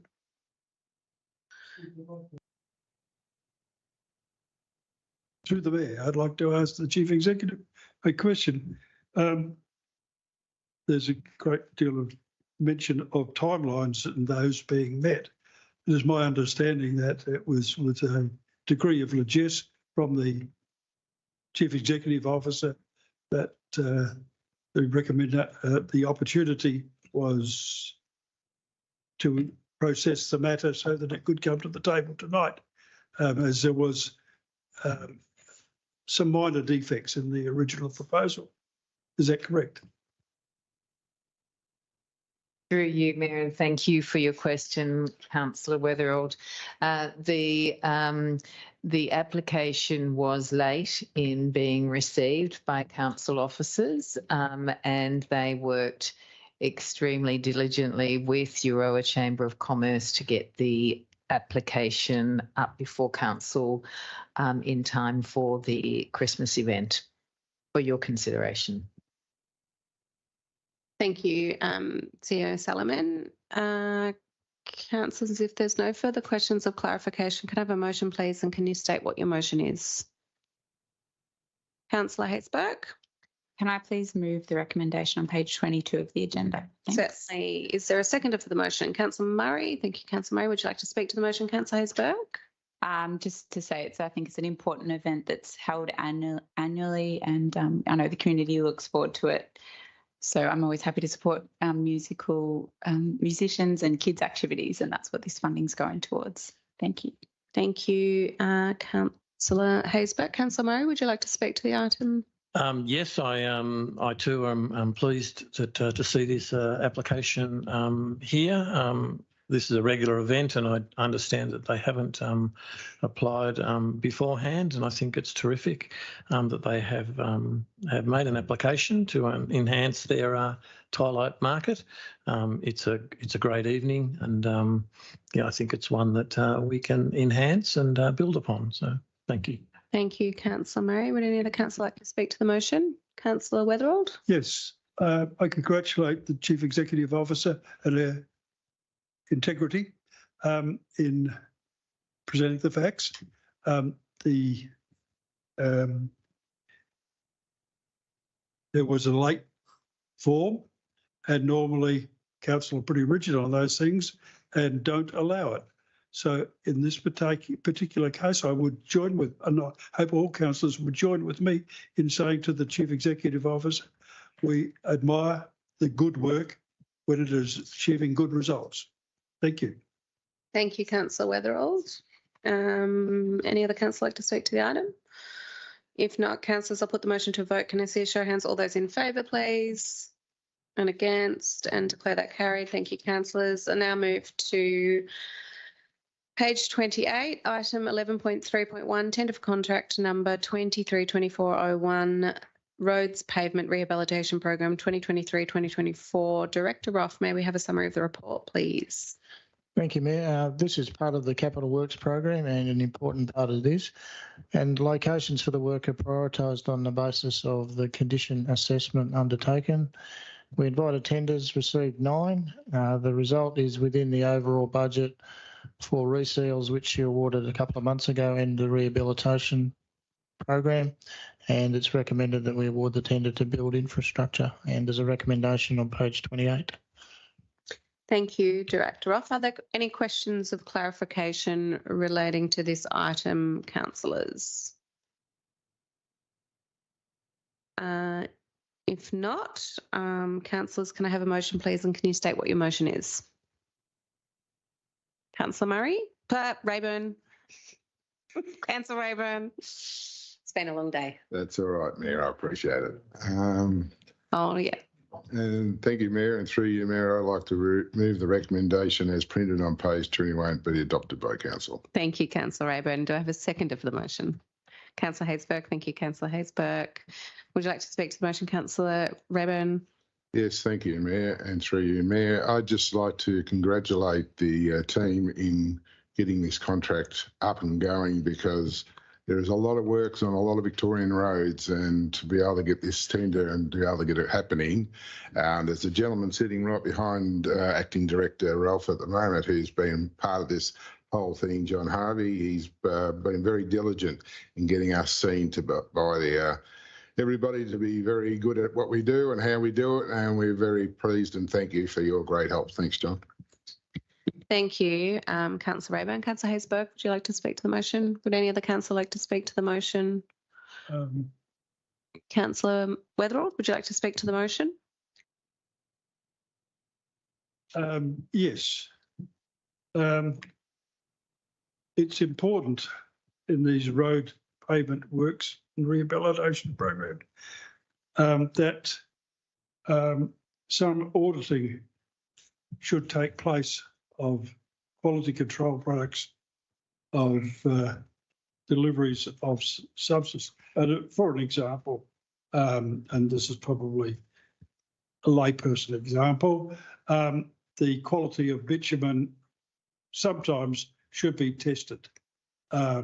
Also, some of the materials delivered by a quarry or whatever should be subject to a spot audit, so that quality control of products delivered to the Shire can be maintained at a high standard. I was going to move an amendment to the motion. I felt it was probably more effective to speak to it as the senior officers are here, and it is appropriate that Council express and pass on to them the need to be diligent with your suppliers and ensure that they are up to the mark at all times. Appreciate it. Thank you, Councillor Weatherald. If there's no further councillors wishing to speak to the item, I will put the motion to a vote. Can I see a show of hands? All those in favour? And against, and declare that carried. Thank you. I now move to page 35 of the agenda, item 11.3.2, tender for contract number 2022 to 2023 83 community engagement consultancy panel of suppliers. Executive Manager Favaloro, can we have a summary of the report, please? Thank you, Mayor. So as a council, we're committed to best practice community engagement, and in many cases, best practice engagement means a move away from traditional consultation. And so that's a move towards deliberative engagement practice, which really puts the community at the centre of the issue or the decision. So to do deliberation really well or correctly, it requires the use of an independent facilitator. So to make sure council has access to this independence, and it is a, I suppose, simple process. We have undertaken a public process to award a panel of suppliers. Obviously, that meets council's compliance requirements under our procurement policy, and there is a recommendation on page 35 of tonight's agenda.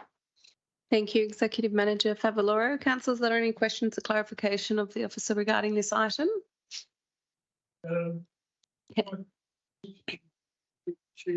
the Chief Executive Officer, we have about 6, 7, maybe 8 in a panel for choosing works programs or whatever with a consultant.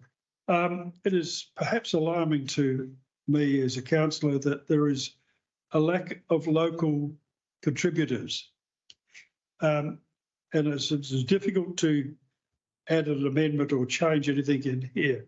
I would perhaps like to see that the Chief Executive take on board the comments that it is imperative for future development and growth that local contracting groups and the development of opportunities to compete in these areas are promoted.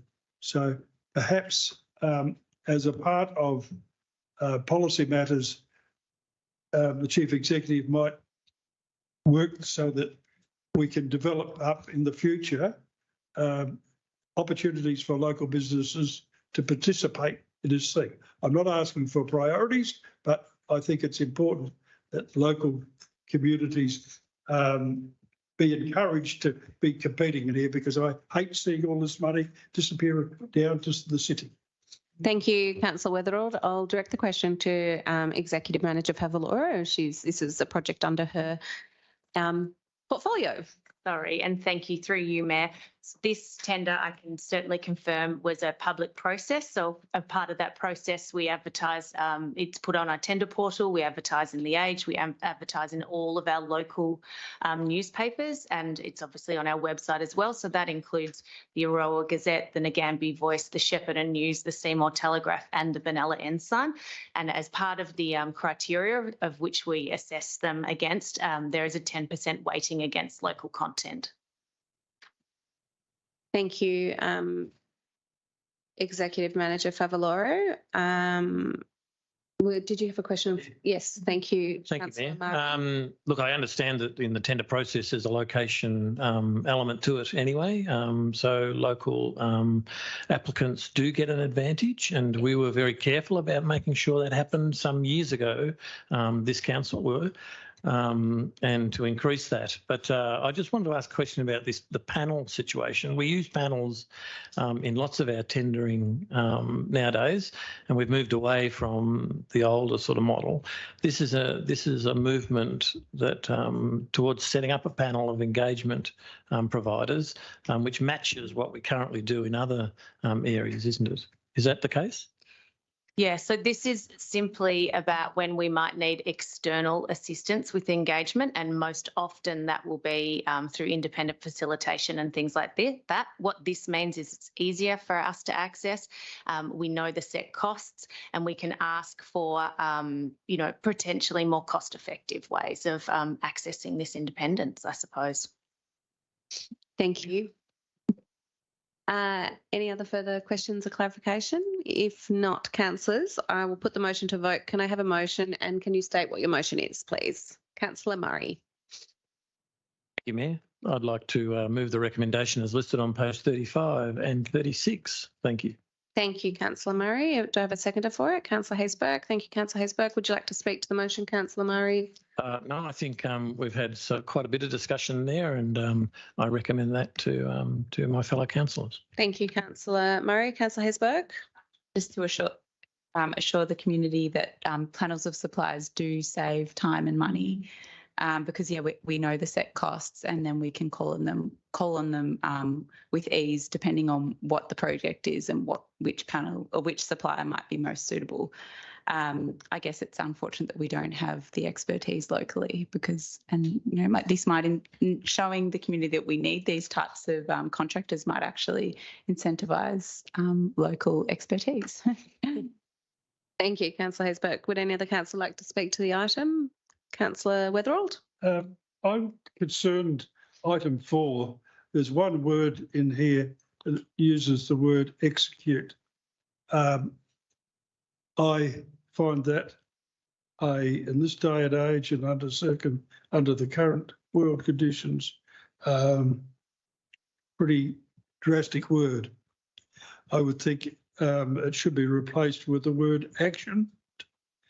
And I do worry about executing things. Thank you, Councillor Weatherald. Can I just clarify with the Specialist Governance Officer around the terminology used around contractual arrangements before we make any further? Executing a contract is a common term to give effect to the contract. Actioning a contract doesn't have the same meaning in terms of signing, adopting, those kinds of a meeting of minds between two people to give effect to the contract. So execute is the term that would normally be used. It begs the point. Execute is execute, and if you're in Ukraine or you're in the Middle East. Thank you, Councillor Weatherald. I don't think we're debating the terminology in relation to that. We need to keep the debate relevant, and we're not even debating at this time to the matter at hand. Are you proposing an amendment?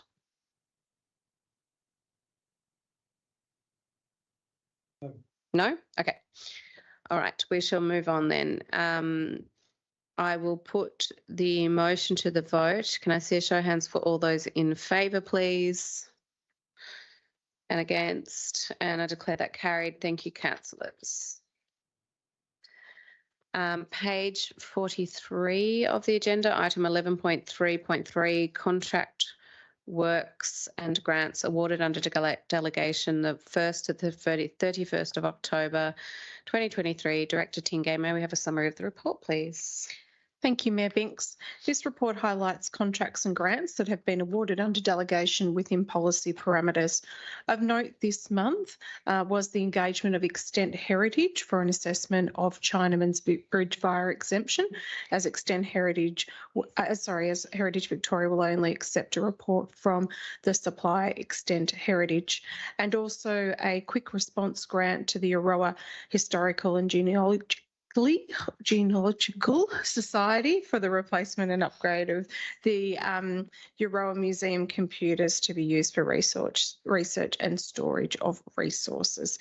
There is a recommendation on page 43 of the agenda. Thank you, Mayor Binks. Thank you, Director Tingay. Councillors, are there any questions of clarification regarding this item?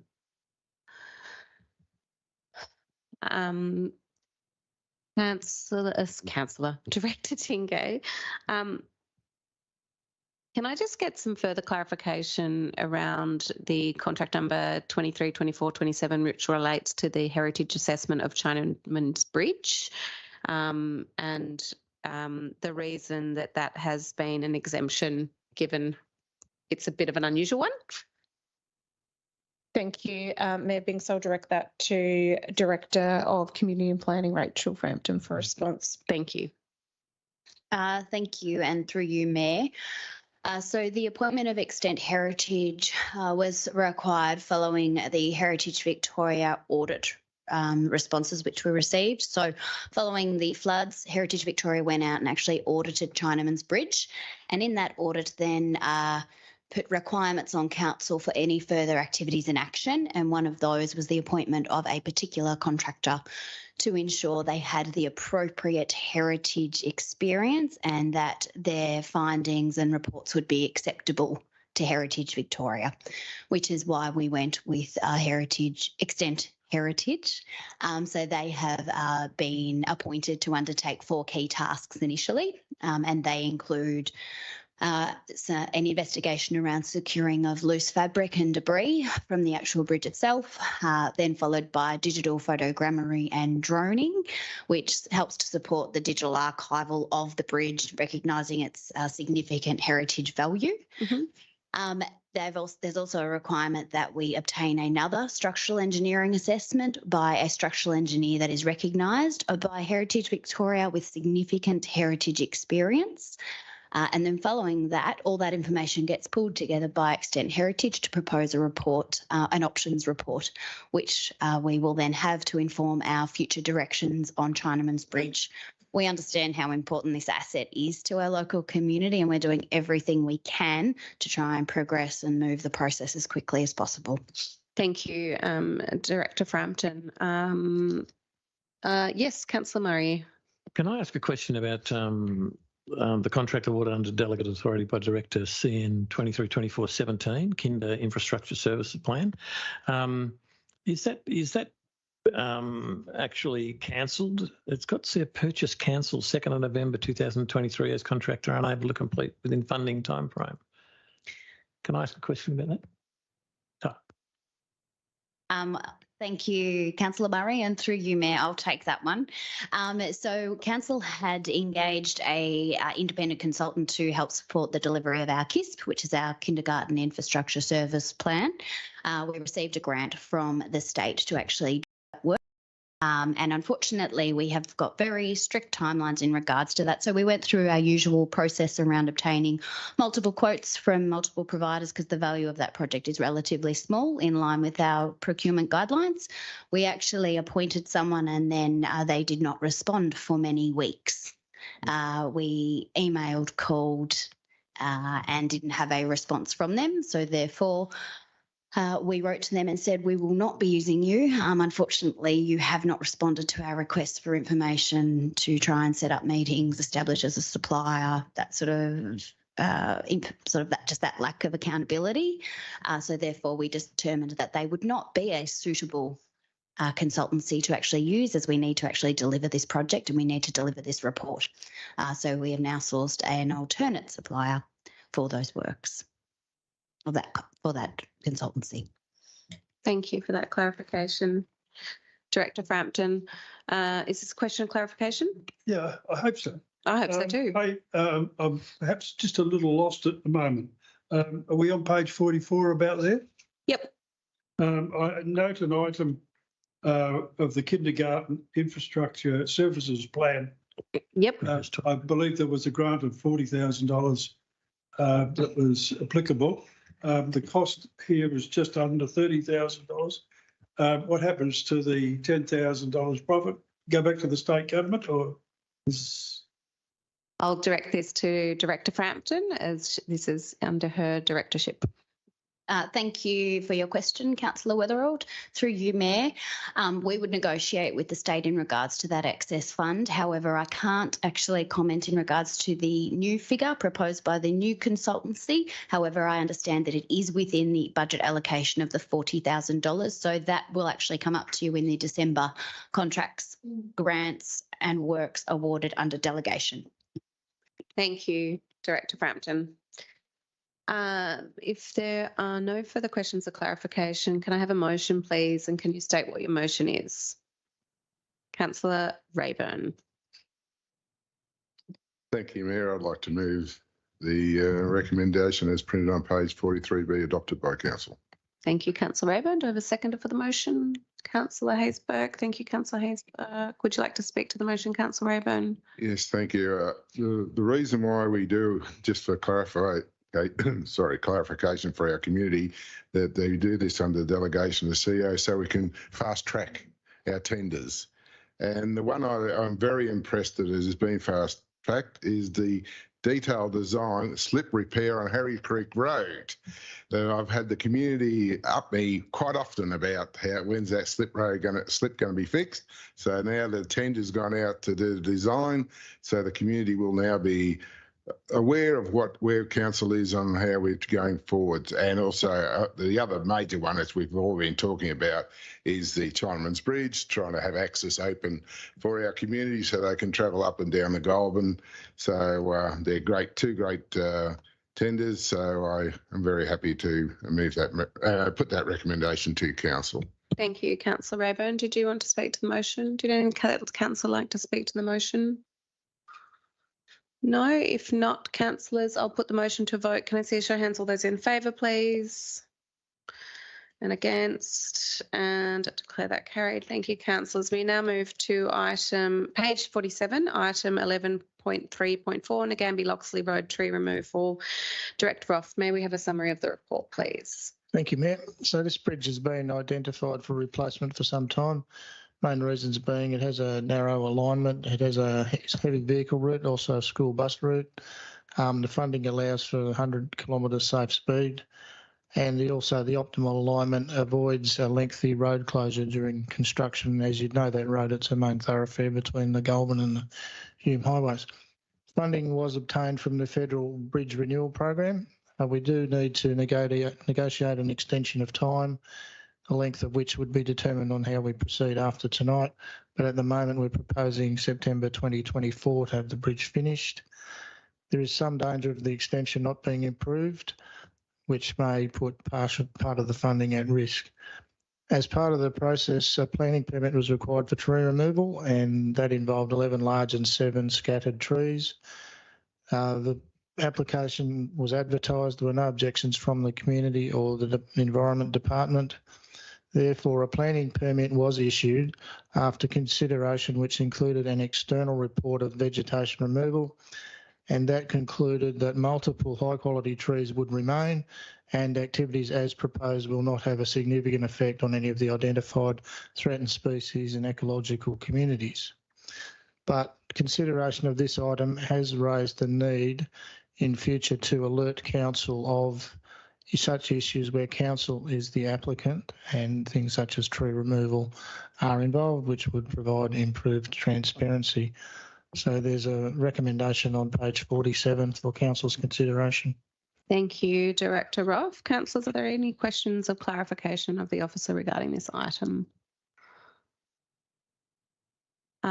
I have a question of clarification, and it's more just just confirming what you've presented in that executive summary, Director Roth. Am I correct in understanding that this thoroughfare is a road that's been identified as a linkage between the Goulburn Valley and the Hume Highway, and part of the purposes of upgrading this road to have those safety improvements is around diverting traffic from going through the township of Nagambie? Not necessarily, but it's to provide improved access for heavy vehicles, and it may assist in diverting from perhaps Avenel as well. Yeah. Would you like to come? Would you like to come forward? This is our other Director of Sustainable Infrastructure, John Harvey, who's been sitting in the background. Excuse me, sorry, Mayor. Through you, that is the most preferred route, i.e. it's sealed all the way. Most of the others, some of them are truncated at the Nagambie bypass. Either they go over the top or they go underneath. Racecourse Road goes under. I think Ballantyne's Road goes over. Correct me if I'm wrong. But from on the other side of the highway, most of them are unsealed and go through some quite tortuous routes, etc. Otherwise, further to the north, really the only other route to get back towards the Hume Freeway north of Nagambie from the Goulburn Valley Highway is at the interchange at Violet Town Road, where you go back across on the Merch Violettown Road. Okay, thank you for that clarification, Director Harvey.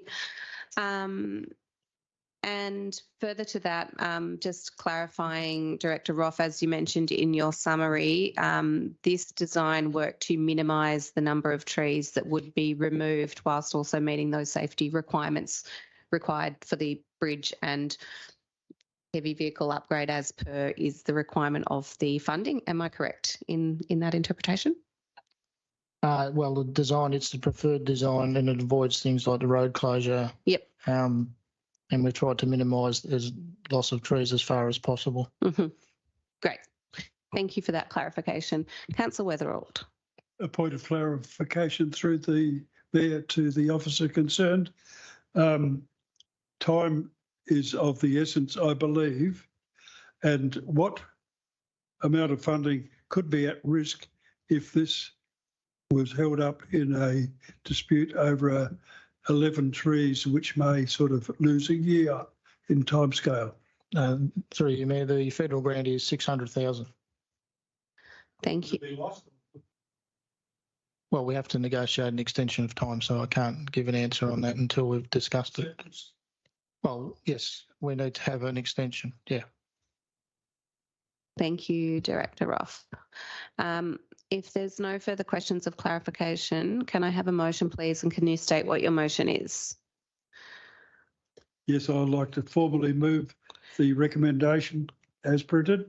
Thank you, Councillor Weatherald. Do I have a seconder for the motion? Councillor Rayburn. Thank you, Councillor Rayburn. Would you like to speak to the motion, Councillor Weatherald? I would like to congratulate the officers concerned.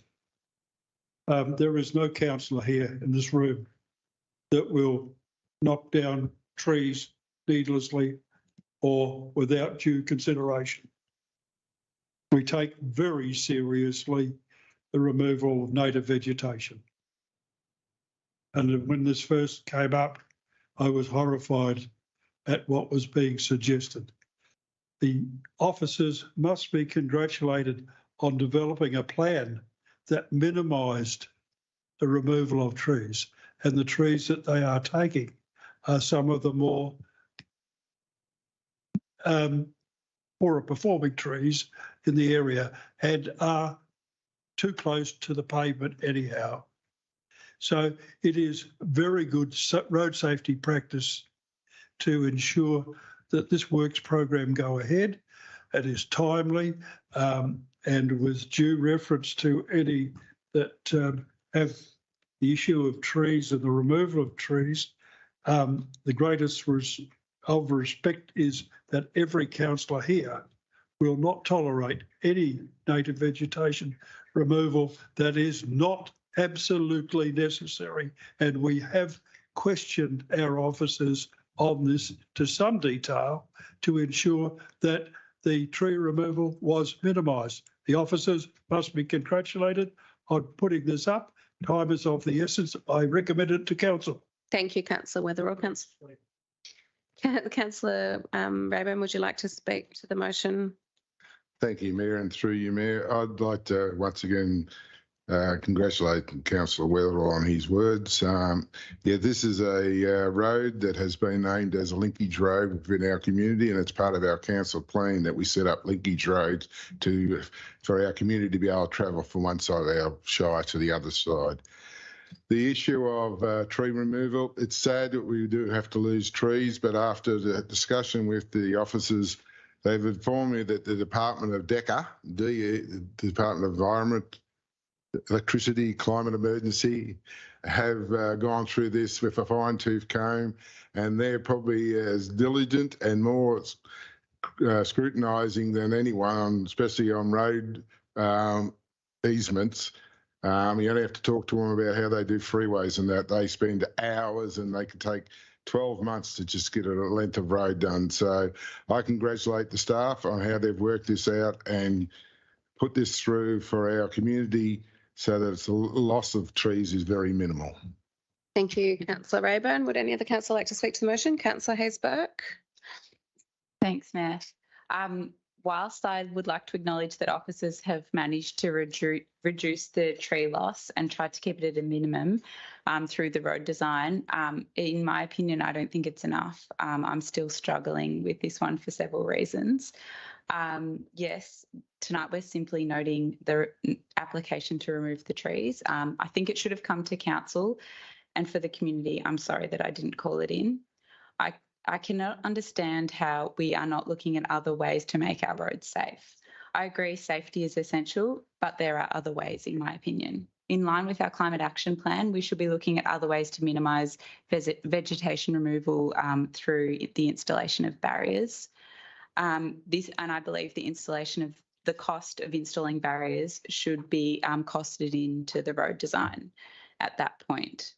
I'm also interested in understanding the cost difference in safety barriers versus the cost of tree removal and the purchase of offsets. Perhaps because we could find that the more environmentally sustainable option would also be the more affordable one.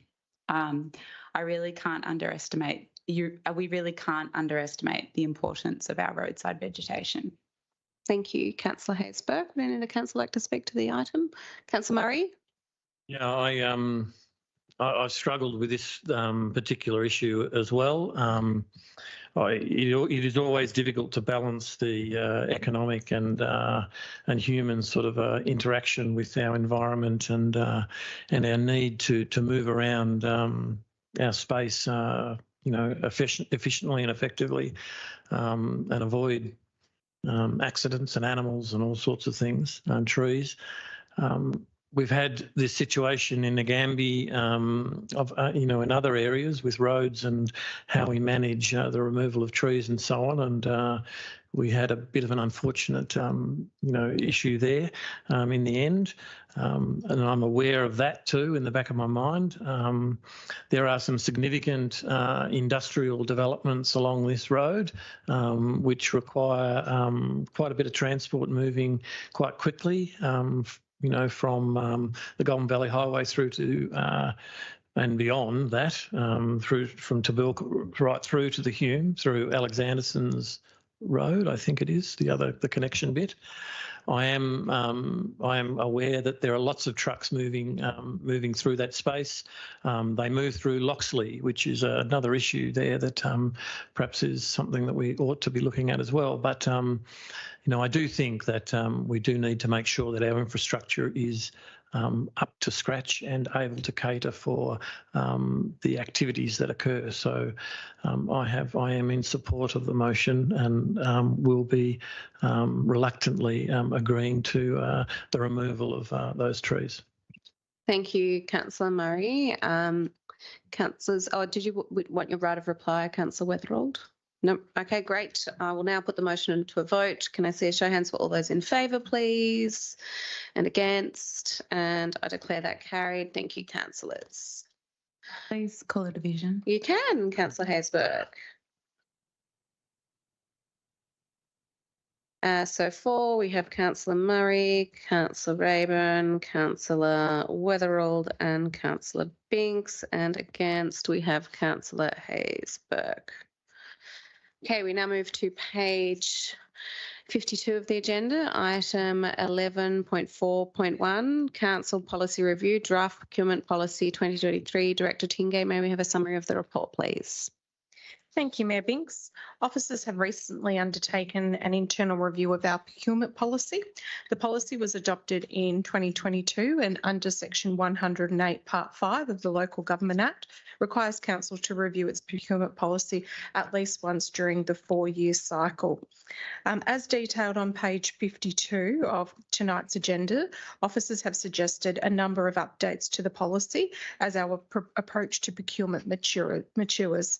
The policy was also presented to the Audit and Risk Committee, who have also made an additional recommendation, and that's to Section 18 of the policy. It is presented to you tonight that following the internal review, that Council consider the feedback from the Audit and Risk Committee, and also to update the Procurement Policy 2023. There is a recommendation commencing on page 52. Thank you, Mayor Binks. Thank you, Director Tingay. Councillors, are there any questions or clarification regarding this item? If not, councillors, can I have a motion, please, and can you state what your motion is? Councillor Haysberg. And can I please move the motion on page 52 and 53? Thank you, Councillor Haysberg. Do I have a seconder for the motion? Councillor Rayburn. Thank you, Councillor Rayburn. Would you like to speak to the motion, Councillor Haysberg? No need to. Thanks, Mayor. Councillor Rayburn. The only comment I'll make is that we talk about procurement, which is the basis of how we operate for tenders and anything like that. And as long as we keep updating our procurement policy and ensure that we're doing the right procedures and have the policies in the correct position, where we operate as a better council for the future. Thank you, Councillor Rayburn. Would any other councillor like to speak to the item? If not, councillors, I'll put the motion to a vote. Can I see a show of hands? All those in favour, please. And against? Councillor Weatherald, are you going to vote on this one? Are you in favour? Yes. Okay, great. Thank you. And against, and I declare that carried. Thank you, councillors. We now move to page 56 of the agenda, item 11.4.2. Council Policy Review, Draft Tree Management Policy 2023. Director Roth, can we have a summary of the report, please? Thank you, Mayor. Council has a detailed tree management plan which provides direction for planting, continued management of trees located on council managed land, streets, road reserves and public open space. And this document here, the tree management policy, provides a high-level framework to adequately address all risks associated with tree assets, and then it informs the tree management plan. So the update is presented with a recommendation on page 56. Thank you, Director Roth. Councillors, are there any questions or clarification regarding this item? Councillor Murray. I ask the Director just to explain the difference between this policy and the plan, please. Through you, Mayor, the plan is a lot more detailed and it goes down to levels, urban trees, rural trees, trees on roadsides, how we intervene. It talks about how we treat disease and a whole range of, it's more an operational type plan, whereas this sets the general policy over the top of that. Thank you, Director Roth. Are there any further questions or clarification? Question. Yeah. Through the mayor to the officer. The tree levy, which is collected in each rates notice each year, does any of that revenue go into this area? Through you, Mayor, that revenue is towards the funding of the tree program, which is significantly above what we actually gain from the charge. So it includes, clean up and issues to do with tree vegetation maintenance. So it goes towards this work. It contributes to it, but the cost of those works exceed what we collect through the levy. Correct. Okay, thank you. Councillors, if there's no further questions of clarification, can you please state your motion? Can I have a motion and can you state what it is, please? Councillor Rayburn. Thank you, Councillor Rayburn. Thank you, Mayor, and through you, Mayor, I'd like to move the recommendation as printed on 56 be adopted by Council. Thank you, Councillor Rayburn. Do I have a seconder for the motion? Councillor Haysberg. Thank you, Councillor Haysberg. Would you like to speak to the motion, Councillor Rayburn? Yes, people try and understand why we have a tree management policy and a tree management plan. The policy is what council puts into position to ensure that the plan operates, that the CEO has something to work with to make a plan. So that's the why councillors look at strategic planning, strategic policy making and all that. So this is part of our role as a council to put strategic plans in place so the CEO and the staff can then put a plan into place. Thank you, Councillor Rayburn. Councillor Haysberg, would you like to speak to the item? Thanks, Mayor. I think it also helps, these policies also help the community understand what council's role is with relation to trees, because obviously we have thousands and thousands of trees in our shire and there are often concerns around fence lines and roads, and I think we need to have this policy so that the community understands what they can expect from council. Thank you, Councillor Haysbert. Would any other councillor like to speak to the item? Councillor Weatherold? Yes, so I did plan to amend this motion to add some extra words to it, but I think that it might be appropriate to speak and foreshadow that, and I won't be here probably, but I never know what might happen, that in the next budget, council should consider carefully doubling the tree levy, because it is such a small, significant part of the whole cost of management of trees. And it is important that the tree question be treated a lot more seriously than it has in the past, and that this tree levy is a cost to each assessment. It is a fair cost that is transmitted across the whole of the rate base. And I would be recommending to the next budget process that the tree levy be doubled. Thank you, Councillor Weatherold. Would you like to? Point of clarification about what the tree levy has to do with this policy. Certainly. Good question. I'm not quite sure I can find anything about the tree levy in the policy. Through you, Mayor, they're two separate things, the policy and the They both have tree in the word. yeah, and the plan are about how we actually do it, and separate to that is how we fund through the budget a range of activities, one of which is trees. Thank you. I think we'll move to the vote now. Everyone's had a chance to speak to the item, so I'll put the motion to a vote. Can I see a show of hands for all those in favour, please? And against, and declare that carried. Thank you, councillors. We now move to page 60 of the agenda. Can I please move a motion to adjourn the meeting for 5 minutes? You can. So can I just get a show of hands to adjourn the meeting for 5 minutes? We will meet back at, we'll make it 3:25. So 3:25, 8:25. A long day.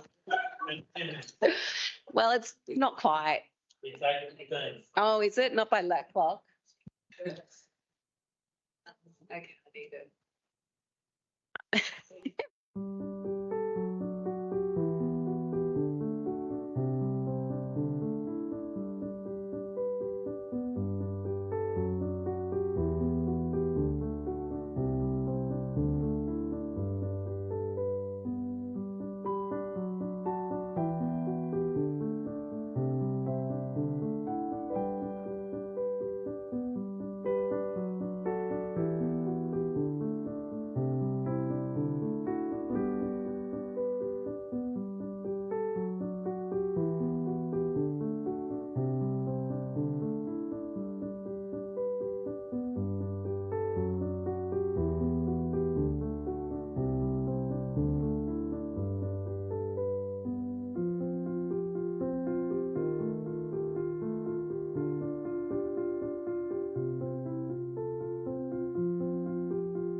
So we now move to page 60 of the agenda.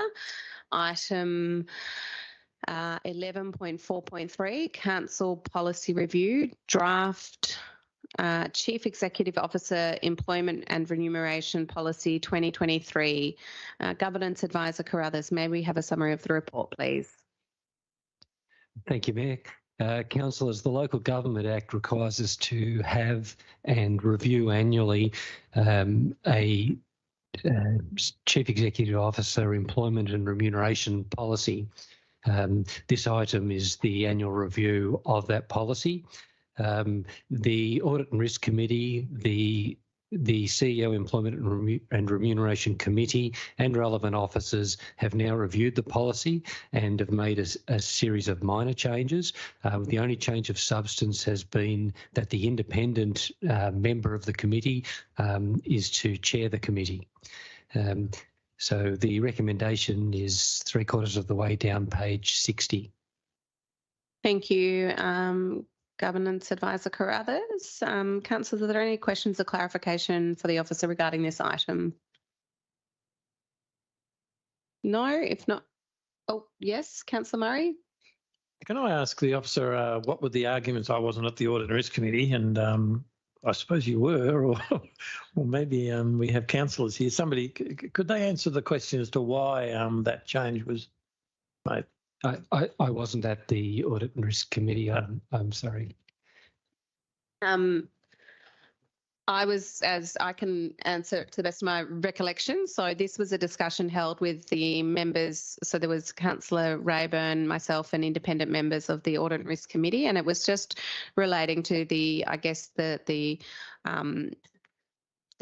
potential best practice for the independent member to be the chair of this committee, so as to remain, I guess, impartial in these deliberations. And I guess given their experience on the Audit and Risk Committee, where an independent member is required to be the chair as well, they thought there was an opportunity to improve this policy in line with that. And I know, speaking with the independent member of this committee, she's attended some industry events with the local government sector, and her experience from those events was that it's both practices currently happen and it's about a half split, in that half are chaired by a mayor of a council and half are chaired by the independent member.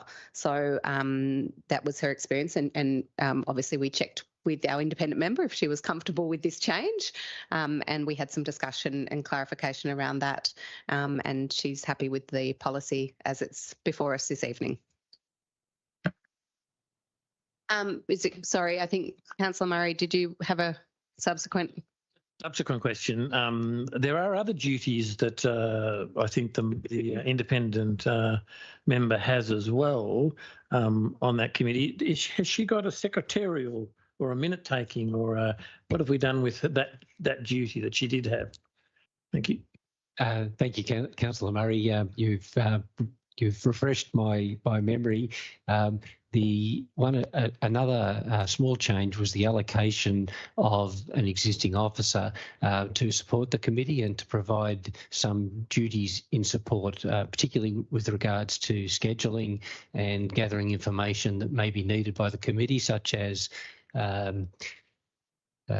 comparative rates of remuneration across other shires, gathering that kind of information on behalf of the committee to help them to understand and make recommendations. Thank you. Does that answer your question? Thank you. There was, I think, a requirement also of a member, a councillor, perhaps to take minutes. Was that? There is. Yes, that's correct. So it was felt that the chair the independent member couldn't do all the functions, but with the committee working together to produce a good outcome, they could get through the work, particularly with the allocation of the additional officer. Thank you. I'd like to make it clear that the officer isn't a member of the committee and has no voting powers, and won't necessarily attend the committee unless asked to by the chair. Thank you, the Governance Advisor. Carruthers, Councillor Weatherall, do you have a question clarification? It's a question of clarification through the Mayor to the officer. Is it feasible for all councillors to be members of this committee?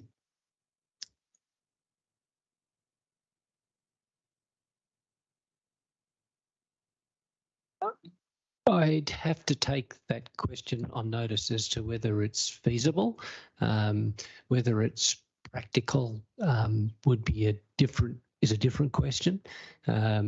But I'd have to take it on notice. I'm sorry, I don't know the answer off the top of my head. I suspect that the Act may designate the number of committee members, but I don't have it at my fingertips to confirm that. A further question through the Mayor to the officer. My understanding of the Local Government Act is that when the Mayor is at the table, she is to take precedence over all other persons. So you can't have another person chairing a meeting with if the Mayor's in the room. Local Government Act says it. There's also provision under the Mayor to delegate the role. The Mayor can delegate any role. That is true. So, I mean, there is, I guess, if you think about the Audit and Risk Committee, where the independent member is the chair of that, and I'm also a part with the Mayor in our council, whoever that is. Currently, it has been me. Perhaps I did. The question was referred to the officer. Mm. I don't mean to cut the Mayor off, but I wasn't seeking the Mayor's opinion.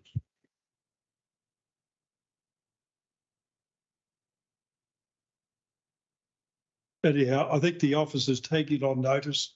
I'll accept that. Is that okay? That's fine with me, Councillor. The role of the Mayor as defined in the Act is to chair council meetings, be a principal spokesperson for the council, to lead engagement. My recollection is there may once have been a requirement in the old rule in the old Act that the Mayor chaired all meetings, but off the top of my head, I can't find it in here. Take it on notice and give me an answer. Certainly. Define one. Thank you. Thanks, Governance Advisor Carruthers. Are there any further questions or clarification regarding this item? If not, councillors, can I have a motion, please, and can you state what your motion is? Probably an additional item of all councillors should be invited to chair. Thank you, Councillor Weatherall. I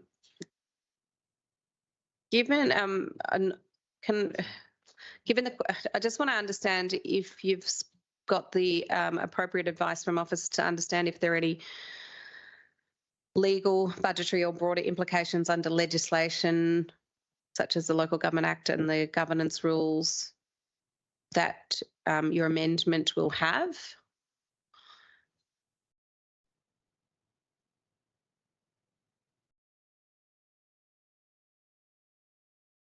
I think it's a fairly simple exercise. It's my belief this is one of the most important questions that a council conducts in its lives, working relationship with its chief executive officer, and the process that you go through annually as a review of the chief executive's performance, and that I believe my past experience over many years, and it's about 30 years. So, it is appropriate that all councillors have the opportunity to be involved in the review of the performance of the chief executive.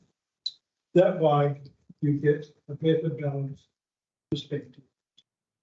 Nobody feels left out. So I recommend that it's not compulsory to be like that. Thank you, Councillor Weatherald. Do I have a seconder for the motion? Do we want to pause to get some governance advice? Yeah. 3 minutes. All right.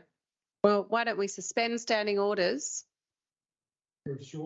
for so our governance advisor can, and so if thank you. So moved. And can I have a seconder? Thank you.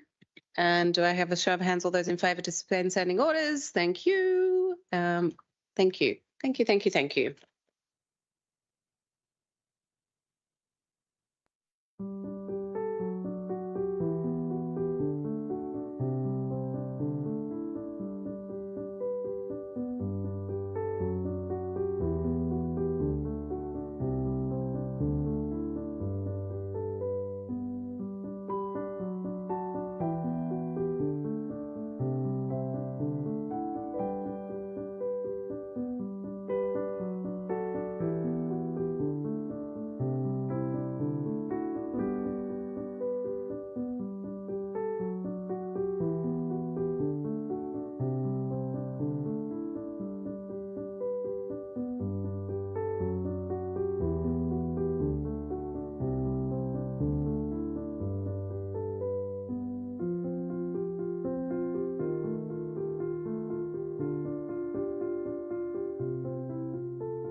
Okay, so we have the officers I move to go back to resume the meeting.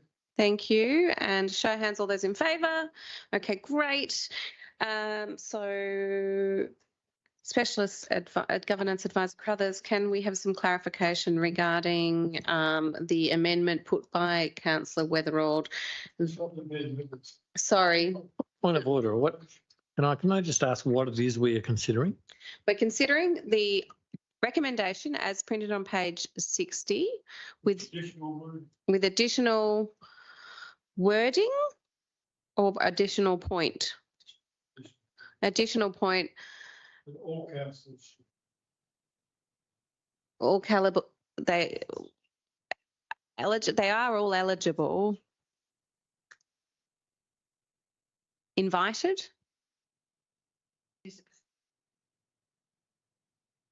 Whose point is it? The mayor's or right? So I would ask Councillor Weatherall if he could please state what the amendment is, so that we're all clear on what we're. Do him first, then you. In your advice. Okay, sure. If you can state your motion.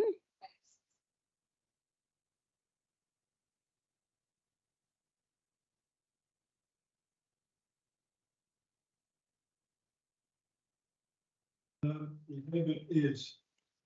Can you read out the full recommendation? Yes.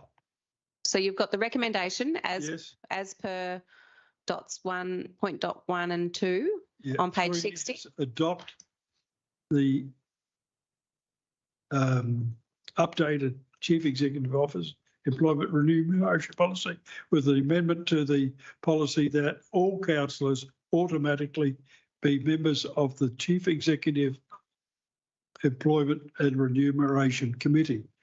written down. You want a copy of it? No, it's all good. So,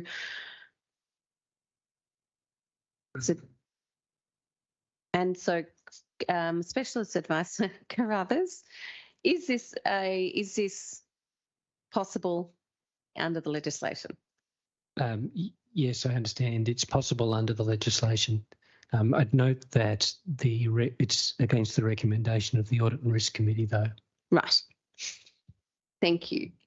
Do I have a seconder for Councillor Weatherall's motion? Sorry to be like this, but can I have the motion again, please? Certainly. So my understanding is the motion is that Council adopt and updated Chief Executive Officer Employment and Remuneration Policy, make the adopted updated CEO Employment and Remuneration Policy available to the public through the Council's website, and 3, all adopt the updated Chief Executive Officer Employment and Remuneration Policy with an amendment to the policy that all councillors automatically be members of the Chief Executive Employment and Remuneration Committee. So I guess really he's amending dot point 1. Amending the policy. To amend the policy, yeah. Can I just clarify, Councillor, this is to amend the policy of the Chief Executive Officer Employment and Remuneration Policy. It's to amend the policy. Yes. Right. That all councillors automatically be members of the CEO Employment and Remuneration Committee. So that is the motion. Do I have a seconder for the motion? Ask a question about the policy, the Chief Executive Employment and Remuneration Policy. Is that policy, can I ask when that policy was passed, or when it was last looked at and adopted? 2 years ago. Thank you. So this was a policy that was a requirement under the new Local Government Act?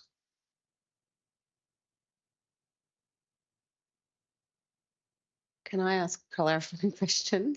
It's not rocket science, councillors. It's just a matter of every councillor has the equal opportunity. Thank you. On that review. We're not into debating at this stage. Thank you, Councillor Weatherall. It's helpful, ma'am. Thank you. Just please save yourself for the debate. So I need to understand if I've got a seconder for Councillor Weatherall's motion. No? Councillors, then I'll call for a motion, please. And can you state what your motion is? Councillor Rayburn. Thank you, Mayor. And through you, Mayor, I'd like to move the recommendation as printed on page 60 be adopted by Council. Thank you, Councillor Rayburn. Is there a seconder for Councillor Rayburn's motion? Councillor Hayes-Burke. Thank you, Councillor Hayes-Burke. Would you like to speak to the motion, Councillor Rayburn? Only thing I'll make comment is this is part of the Local Government Act 2020. We put this policy in place in 2021, I believe, and this is our 2-year review.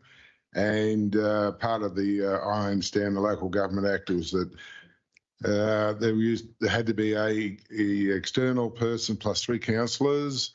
They were on a committee, and then that would refer back to the full council for comment, and then council would make their determination and go back, give comments back to the committee and talk to that committee to make recommendation and talk to the CEO.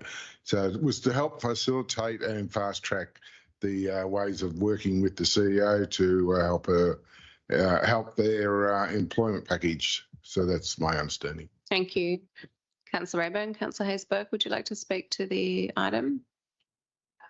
I just want to say I think all councillors do have an opportunity to participate. It's not necessary for all councillors to be on the committee, and having the independent person chair makes sense to me. I think it's in the interest of good governance and making the meetings and the review process impartial, because all councillors do have an opportunity to give feedback. So I don't think it I think, yeah, it's in the best interest of good governance having that independent person chair. Thanks. Thank you, Councillor Hayes-Burke. Would any other councillor like to speak to the motion? Councillor Murray?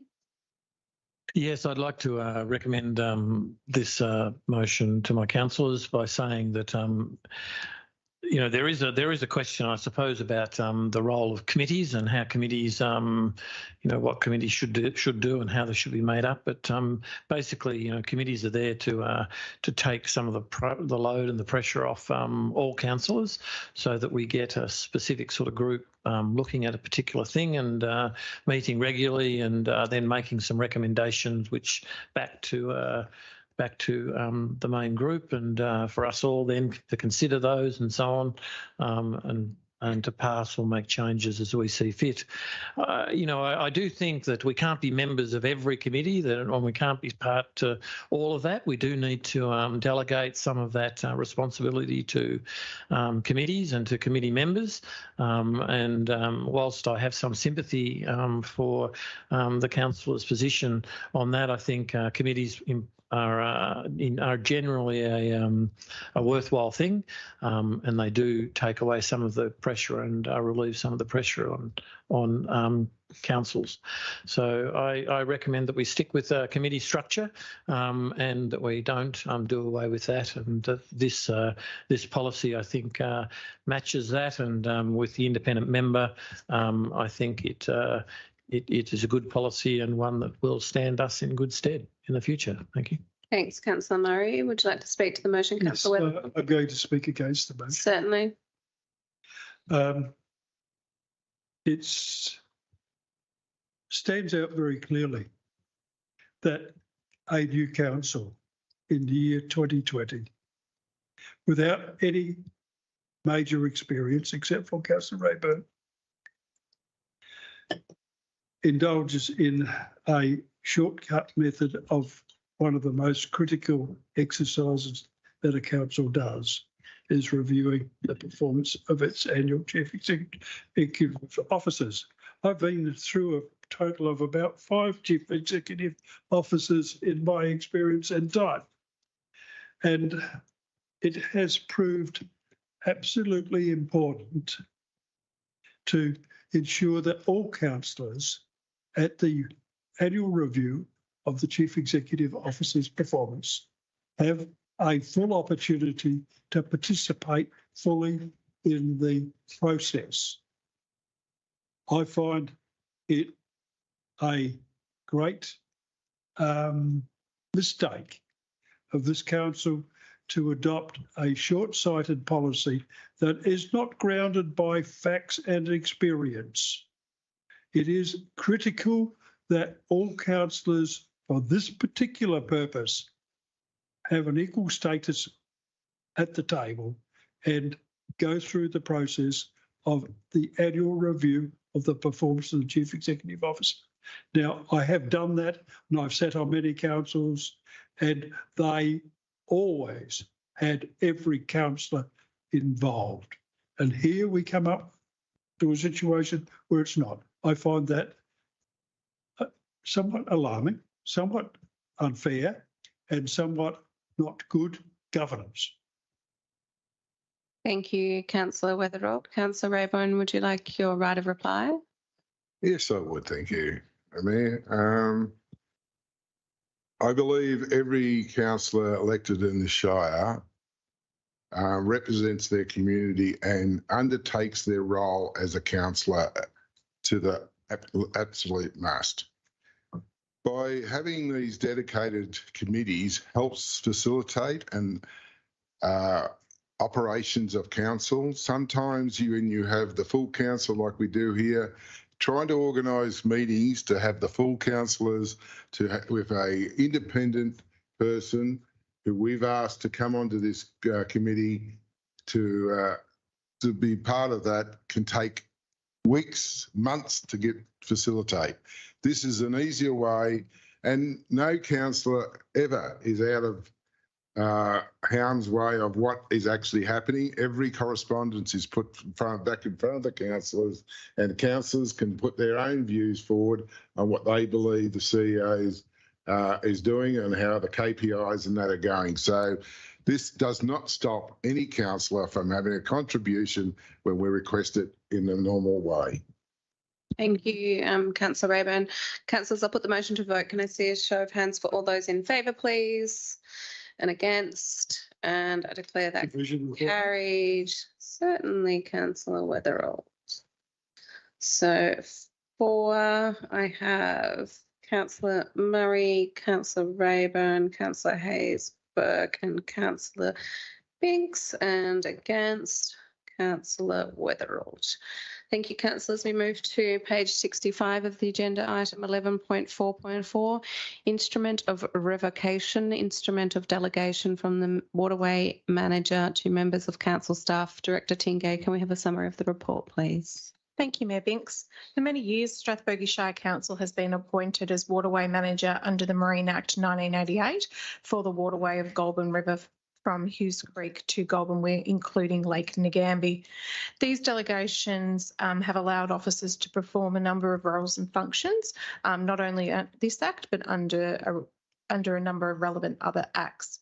As council is no longer performing the role of waterways manager, this report is to revoke the instrument of delegation. There is a recommendation on page 66 for council's consideration.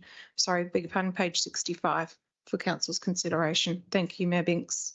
Thank you, Director Tingay. Councillors, are there any questions of clarification regarding this item?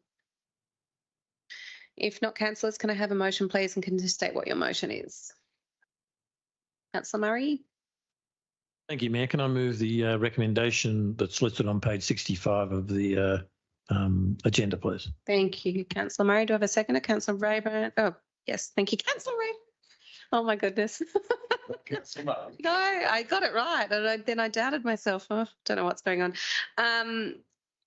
Would you like to speak to the motion, Councillor Murray? No, thank you. Councillor Rayburn. Any other councillor like to speak to the motion? Would you like to speak to the motion, Councillor Weatherall? No. No. I want an amendment. You want to move an amendment? Yes. Okay. Can you state what your amendment is? Yes. Item 1.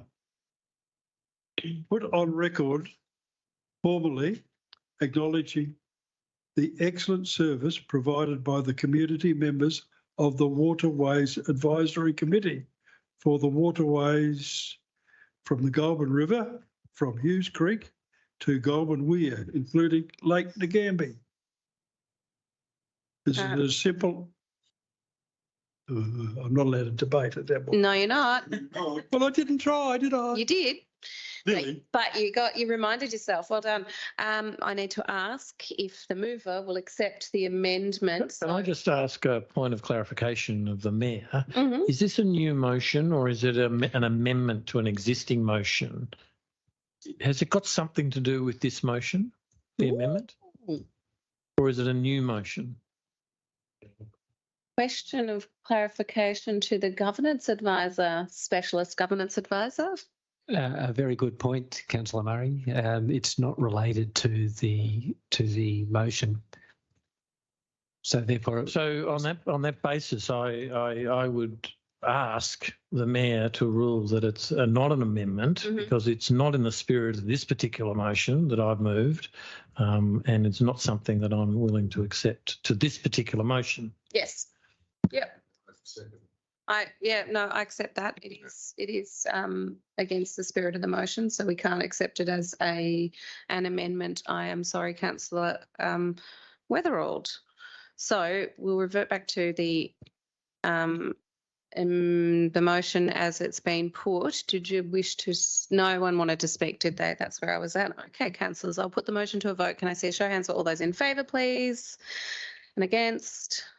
And I declare that carried. Thank you, councillors. Certainly. So with 4, we have Councillor Murray, Councillor Rayburn, Councillor Hayes-Burke and Councillor Binks, and against we have Councillor Weatherall. Councillors, we now move to page 69 of the agenda, item 11.4.5, S6, Instrument of Delegation to Members of Council Staff 2023. Thank you, Mayor Binks. The S6 instrument of delegation is the way in which council enables day-to-day decisions under a raft of legislation and local laws to be made. This seeks to update the instrument, which includes organisational structure changes and position title changes that have occurred over recent months. The instrument allows the efficient day-to-day operations of the business to be carried out. There is a recommendation commencing on page 69 of the agenda. Thank you, Mayor Binks. Thank you, Director Tingay. Councillors, are there any questions or clarification regarding this item? If not, can I have a motion, please? And can you state what your motion is? Councillor Rayburn. Thank you, Mayor, and through you, Mayor, I'd like to move the recommendation as printed on page 69 be adopted by Council. Thank you, Councillor Rayburn. Do I have a seconder for the motion? Councillor Haysberg. Thank you, Councillor Haysberg. Would you like to speak to the motion, Councillor Rayburn? The only thing I'll say about this is this instrument of delegation allows Council to come once a week to this chamber rather than every day. Thank you, Councillor Rayburn. Councillor Haysberg, would you like to speak to the motion? No? Okay. Would any other councillor like to speak to the motion? Councillor Weatherald? Well, I think I have to challenge the statement of my fellow councillor that if this wasn't here, that council would be required to come every day to formal meetings. That is your speculation on that councillor's behalf, and I don't accept such That's fine. Thank you. broad wordage. It's your prerogative. That's all right. Absolutely, Christopher. Any other councillor? No? If not, I will put the motion to a vote. Can I see a show of hands? All those in favour, please. And against? And that is carried. Thank you, councillors. We move to page 74 of the agenda, item 11.4.6, financial report to the 30th of September 2023. Director Tingay, may we have a summary of the report, please? Thank you, Mayor Binks. The appended September financial report compares year-to-date budget to the actuals at September 2023 figures. The comprehensive income statement shows a difference of roughly $3 million, and that is the year-to-date actuals at September 2023 versus the year-to-date budget at September 2023. This operating surplus is a result of primarily the carry forward of conditional flood recovery grants. You'll also note in the report that there's an increase in the rates and charges due to the supplementary rates notices issued. There is also a decrease in user fees, mainly at the sale yards with fee income. There's also a decrease at the Nagambie Regatta Centre, and a decrease showing due to the timing of income received for swimming pools, given that our swimming pools open come 1 December. There is a recommendation on page 74 for council's consideration. Thank you, Mayor Binks.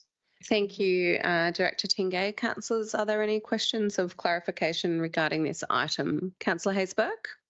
Thanks, Mayor. Thanks, Director Tingay. I do have a few questions regarding the attachment, page 3. I just wanted to ask for some further explanation on why the assets, total current assets, total non-current assets, and total asset figures are higher, like much higher than predicted. I was hoping you could please explain that. Thank you, Councillor Haysberg, and through you, Mayor Binks. We have recognised the full rate debtors, so those are raised at the start of the financial year, and there's only been one instalment that has occurred to date. It means that we're holding roughly around 75% of that debtor. We've also seen the increased financial assets due to the funds held for capital works, and those funds are held in short-term deposits. In relation to the non-current assets, the revaluation of assets occurred at the end of June, so that has increased the non-current asset base, so e.g. infrastructure assets that we hadn't predicted given that revaluation hadn't taken place. In relation to liabilities, we're holding roughly 2.34 mil for the fire services levy. So that's a levy that we collect on behalf of the state government that we need to pay to the state government, and we've only been required to pay the first instalment to the state. We're also holding a small amount of money for retention on capital works projects as well. Okay, thanks for that explanation. Thank you, Director Tingay. Councillor Murray. Can I ask a question of the director just on the sale yard? We've got a decrease in the sale yard income. Is there any explanation as to why that might be occurring? Thank you. Thank you, and through you, Mayor. So essentially, we've seen a bit of a decrease in sales recently at the sale yard. However, we are excited to hold our first horse auction recently, so hopefully that may continue as well. But yeah, we have seen, unfortunately, we have seen numbers down, but hopefully that might pick up throughout the remainder of the financial year. Thank you. Can I ask another question? Councillor Weatherall had sorry. one. So you happy for him? Sorry, I just wanted to ask a question about the capital budget versus actual graph that's on that page there. What page is that? Sorry. Or it might be, I can't see the page number, but I'm just mindful that the green line, which is the actual, and the orange line is starting to diverge a little bit there in September, and wondering if that divergence from the year-to-date budget and year-to-date actual in terms of capital is coming together more, do you think, or is it separating those two lines? Through you, Mayor Binks. Certainly, I think we're starting to deliver a number of capital works programs. As you see tonight, we've had some tenders awarded and also some tenders under delegation as well. So that will start to trend upwards as we continue to get well into this financial year. Thank you. Councillor Weatherall.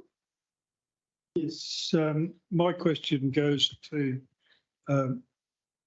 firstly, the item under executive summary in relation to the current year, the operating surplus for the 3 months period ending 30th of June was $17,709,665.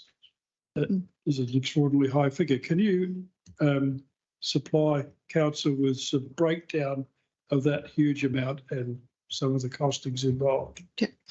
Thank you, Councillor Weatherald, and through you, Mayor Binks.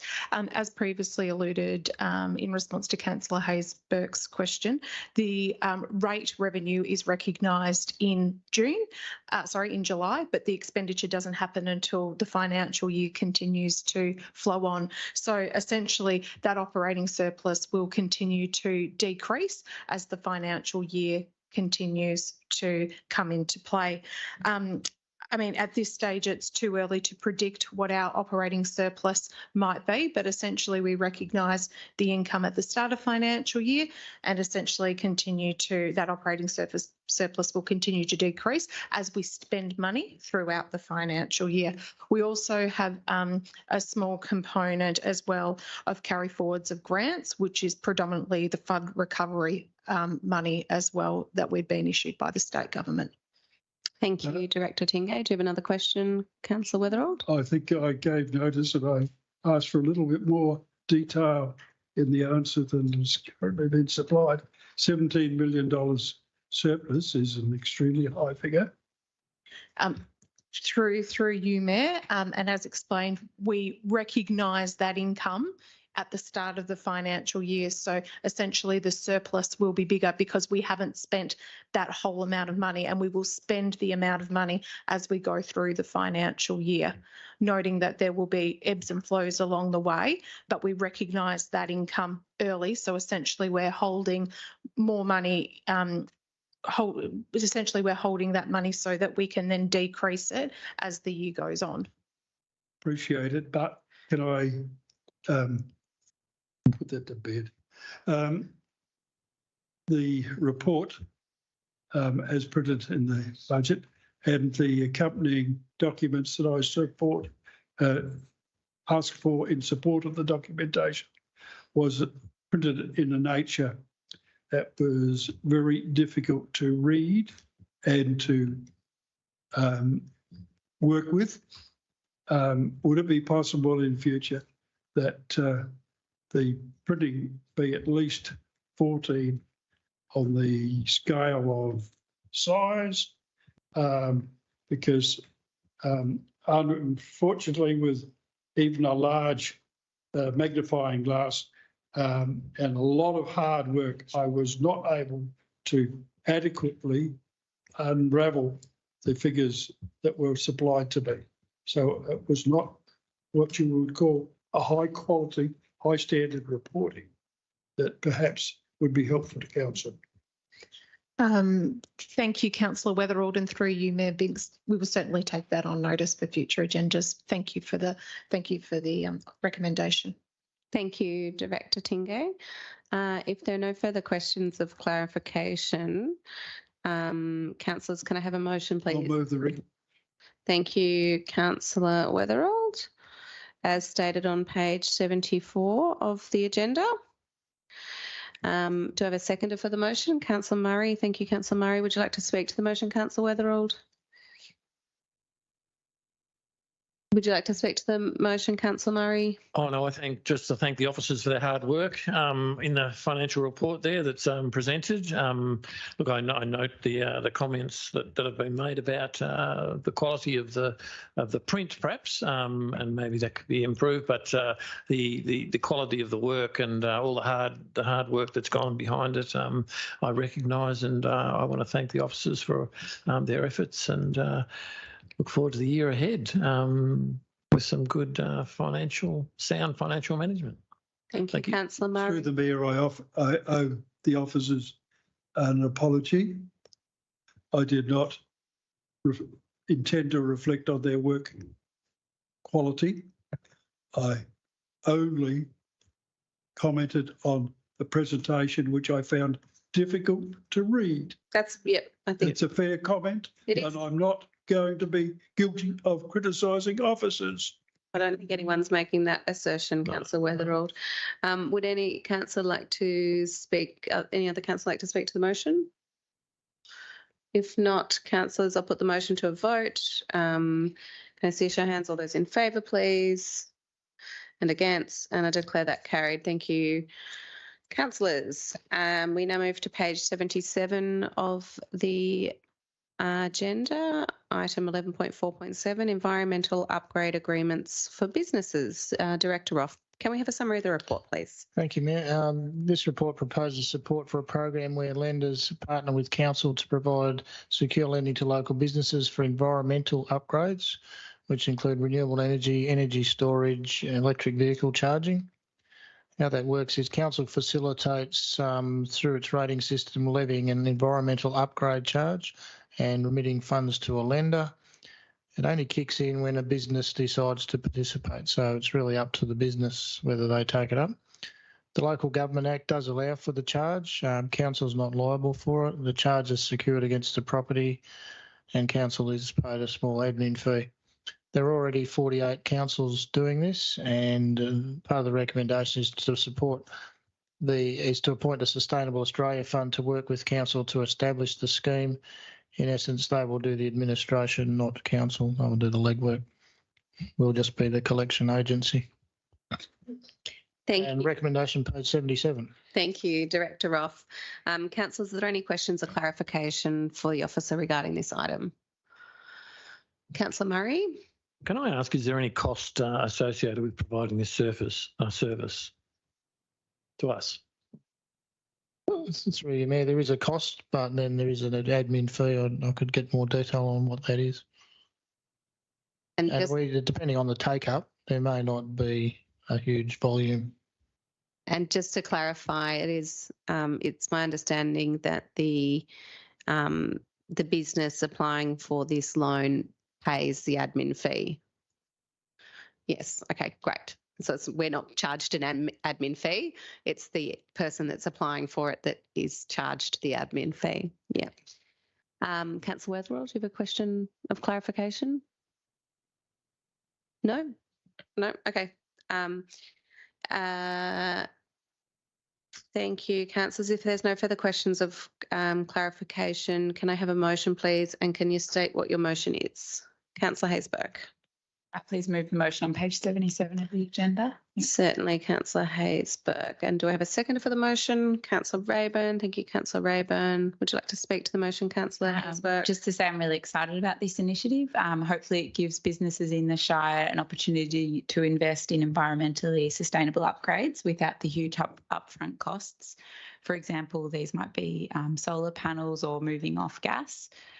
For any businesses that are listening, please contact us and we'll be sure to provide you with assistance in accessing this program. I'm sure we'll be advertising it widely so that businesses have an opportunity to participate. Thanks. Thank you, Councillor Haysbert. Councillor Rayburn, would you like to speak to the motion? Yes, I completely agree with Councillor Haysbert on her comments, and I look forward to the business in Volatown taking this up and going ahead at 100 mile an hour. Thank you, Councillor Rayburn. Would any other councillor like to speak to the motion? Councillor Weatherald? Speak against the motion. Certainly. It's marvellous to every night to get a number of telephone calls about solar panels and etc. and financial deals from all over the place. And now councils involving in the same sort of caper. We are promoting a scheme which is very sound in lots of ways, but for council to put any resources or any effort into this is perhaps some would claim environmentally responsible, but I would say that what you're doing is in many cases is getting ratepayers into debt they don't need by taking out loans which they can pay through their rate notice with an additional charge. This is not good governance policy. Council has no business in this promotion of these green energy schemes. There are a boatload of them around, and I've only got to look on Facebook and elsewhere to see them proliferating everywhere. And at the end of the day, the solar panels are not all that effective. You can have as many on your roof as you like, and if the power goes off, oh gosh, no electricity. So there are exceptions and you can have batteries. We understand. Because I'm one of those silly old people who refuses to get sucked into this mire of spending money to save money. It often costs a lot more money to save money than you actually save. I don't recommend any ratepayer indulge in this practice. Thank you, Councillor Weatherald. Would you like to speak to the motion, Councillor Councillor Murray? Oh, sorry. I'll tell you what, I give up really. I may as well just swap seats and be done with it. Look, I'm really excited about this too, this motion, and I'd like to support it. I think I think we are required really under the Act to take into account climate and sustainability and so on. So, you know, we do have a duty to do something in this space, and we have in the not too distant past expressed our concern about climate and so on, our need to declare a climate emergency. So I think it's well within we've decided that well within our remit to undertake programs and to facilitate things happening in this space. I do remind the councillor that this is we are only facilitating a program here. We're not working for a particular group or a company or whatever. We are facilitating them making an informed decision about whether or not they take up the offer to do an environmental upgrade, and that's basically all it's about. And I recommend it to my fellow councillors. Thank you, Councillor Murray. Councillor Haysbert, would you like your right of reply? No? Okay. I'll put the motion to a vote. Can I see a show of hands for all those in favour, please? And against? And I declare that carried. Certainly, Councillor Weatherauld. So 4, I have Councillor Murray, Councillor Hayes-Burke, Councillor Rayburn, and Councillor Binks. And against, I have Councillor. Are you still against, Councillor Weatherauld? Yes, against. Thank you, Councillor Weatherauld. Okay, councillors, we now move to page 83 of the agenda. And it is item 11.4.8, Strathbogie Shire Council Audit and Risk Committee appointment of independent member, Director Tingay. Can we have a summary of the report, please? Thank you, Mayor Binks. The Audit and Risk Committee requires the appointment of 4 independent members on the committee. Committee members are appointed for a 3-year term. Mark Freudenstein's appointment is about to end, and as such, advertising was undertaken in search for an independent member. Following the recruitment process, 10 applications were received, with shortlisting undertaken and 2 interviews conducted. It is recommended that Council appoint Sophie Lucas to the committee commencing on the 4th of December.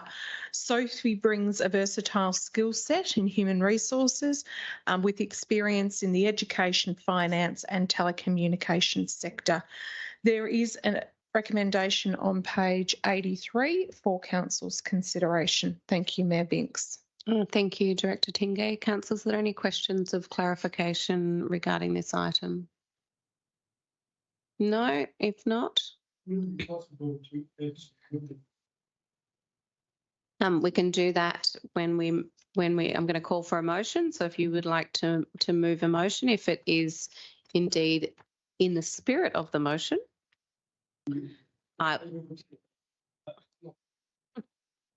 we will consider it.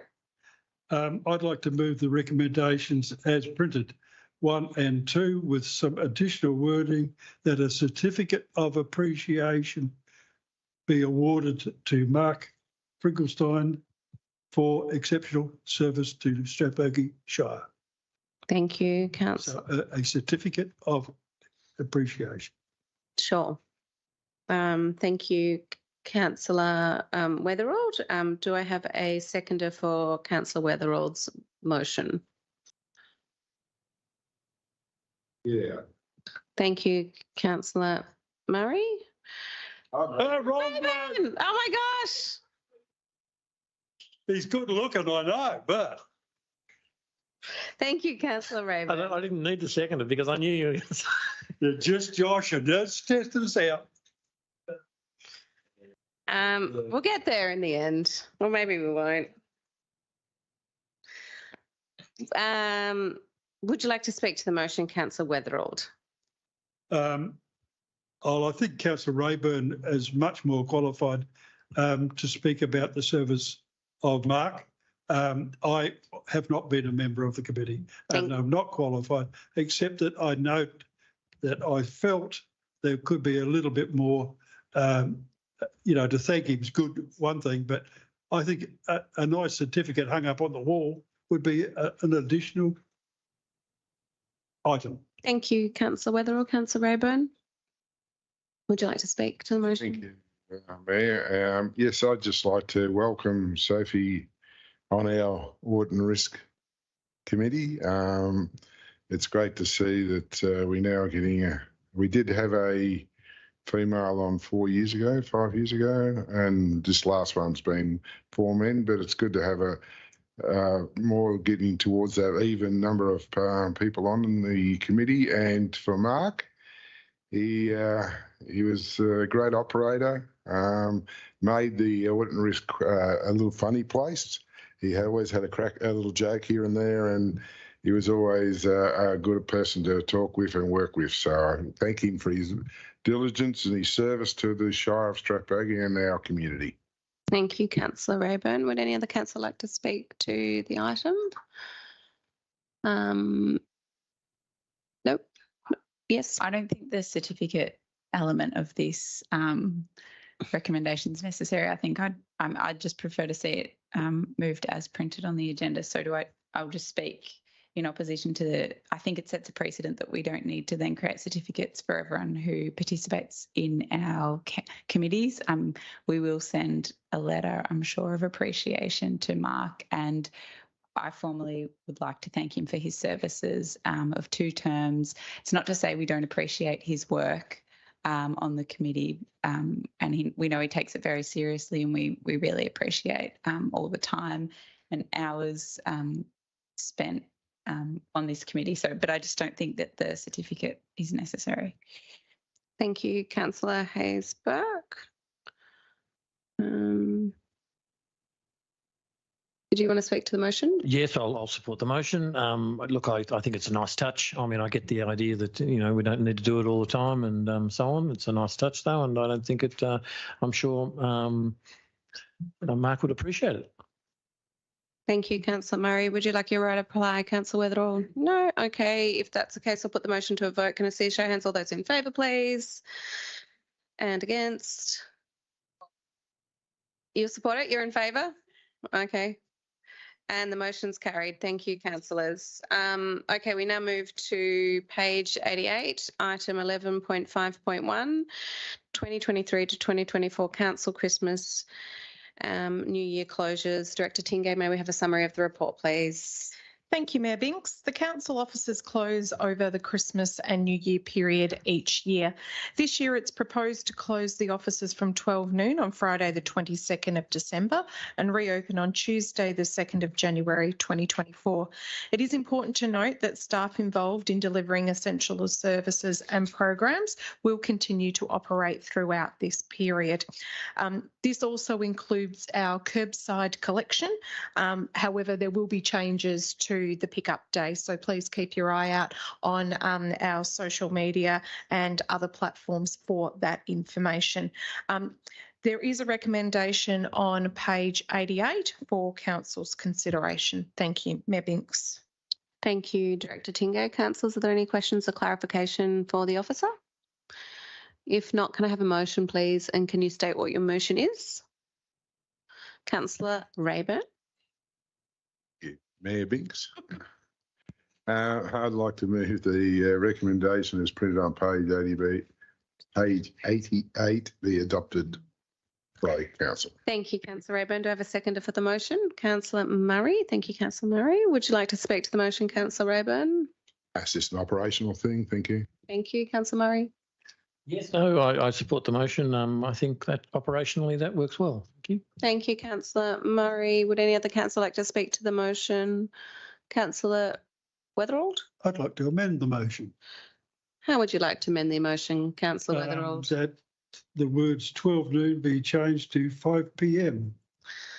Thank you. On Friday the 22nd. Thank you, Councillor Weatherall. Councillor Rayburn, do you speak? No. Okay. So do I have a seconder for Councillor Weatherall's amendment? Can I ask a question at this stage before we do that? Can I ask, is it usual practice that we finish at 12 noon, or is that something that's we're changing here? I shall ask the director. Thank you, and through you, Mayor Binks. Thanks, Councillor Murray. So it's usual practice that we have that we've implemented, particularly over the last 3 years. It is to reward our staff for their really hard work. We've had a number of challenging years, particularly with COVID, the floods, and also our continual flood recovery efforts. So it is embedded in usual practice that we have closed earlier. Thank you. Thank you. So do I have a seconder for Councillor Weatherall's amendment to change the 12 noon to 5 p.m? No? Okay, that amendment doesn't get anywhere. So it is, would you like to, dear, no, you've spoken. No, I haven't. Yeah, you did. Yes, Yeah. I remembered that. You did. I'm afraid you did. You spoke to the motion and then we had the amendment. If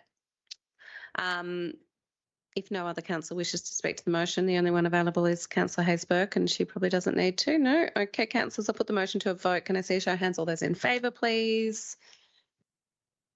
And against? And I declare that carried. Thank you, councillors. Thank you, councillor. Other rules, you can have a division. So for we have councillor Murray, councillor Haysbrook, councillor Rayburn and councillor Binks. And against? You still against the motion, councillor Weatherold? Yes. Councillor Weatherold is against the motion. Okay, we now move to page 91 of the agenda.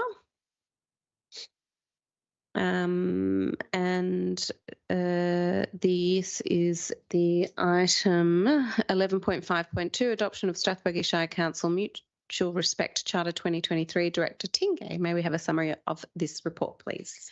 Thank you, Mayor Binks. The purpose of the Mutual Respect Charter was developed to underline the commitment to inclusive and respectful interactions between councillors, the community and council staff.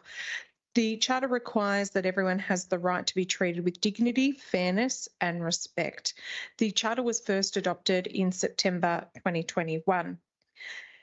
Following an internal review of the Charter, the updated Charter is presented to you tonight. However, there are no changes required at this time.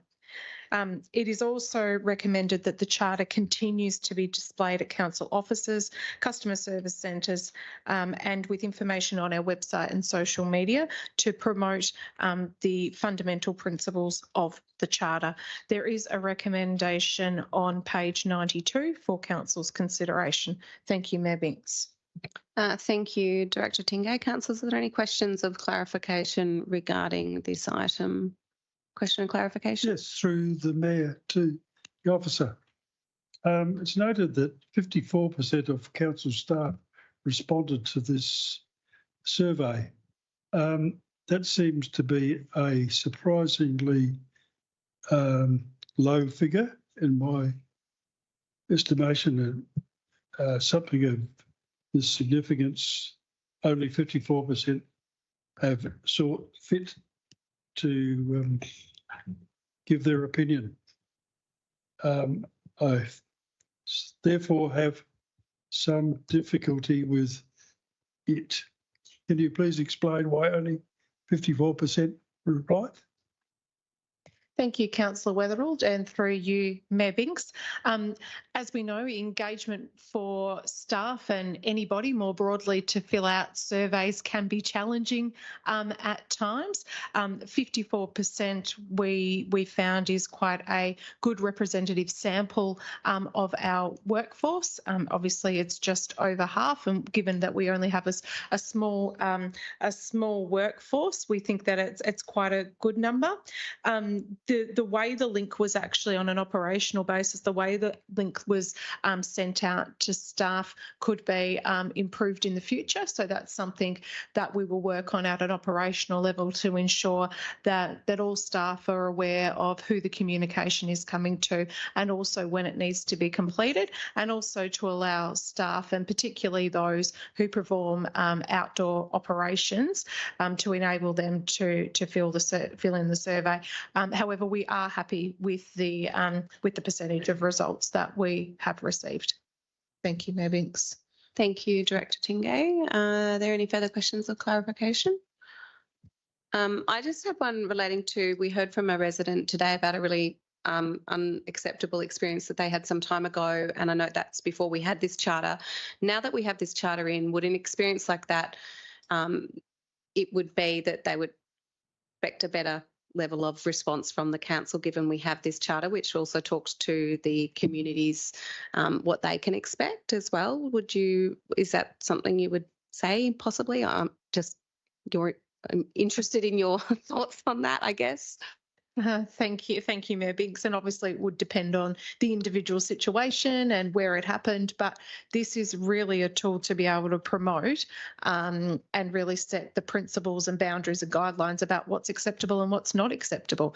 And there is behaviour that is not acceptable that needs to be called out, and everyone has the right to be in a safe environment. And we hope that this charter provides some comfort that as councillors and council staff and community all are afforded that right. Great. Thank you for that clarification, Yeah. Director Tingay. Yes, Councillor One Weatherill. further item of clarification. Is there any reason that an annual report cannot be supplied to council detailing the costs of administration and any other relevant facts to council on an annual basis? Through you, Mayor. Point of order, but just trying to clarify again the question in relation to this particular matter that we're dealing with. I understand the point that that the councillor is making about the issue, but what has it got to do with this particular motion, Mayor? So you're wanting to understand the specific administrative costs? The mutual respect policy Yes. is the cost to council to administer. No. Please, okay, I'll listen to advice. I'm not know everything. Yeah, I'll pass to the CEO to clarify. Thank you, and through you, Mayor, and thank you for your question, Councillor Weatherill. There is no administrative cost to providing this policy documentation other than a review. We just feel, as Director Tingay mentioned, it is really just the principles articulated in a policy form that really set out the standards for respectful and inclusive behaviour that we expect councillors, community and the staff to uphold at all times. Thank you. So it's no cost. Thank you, CEO Simon. I accept the answer and I appreciate my question was only based on the large governance costs that we incur on lots of issues, and that has become alarming in the past. And I'm just looking at opportunities to highlight where we might save governance costs in the future. Thank you. If there's no further questions or clarification, councillors, can I have a motion, please? And can you state what your motion is? Councillor Murray. Thank you, Mayor. Can I move the recommendation as listed on page 92 of the agenda, please? Certainly. Do I have a seconder? Thank you, Councillor Weatherill. Would you like to speak to the item, Councillor Murray?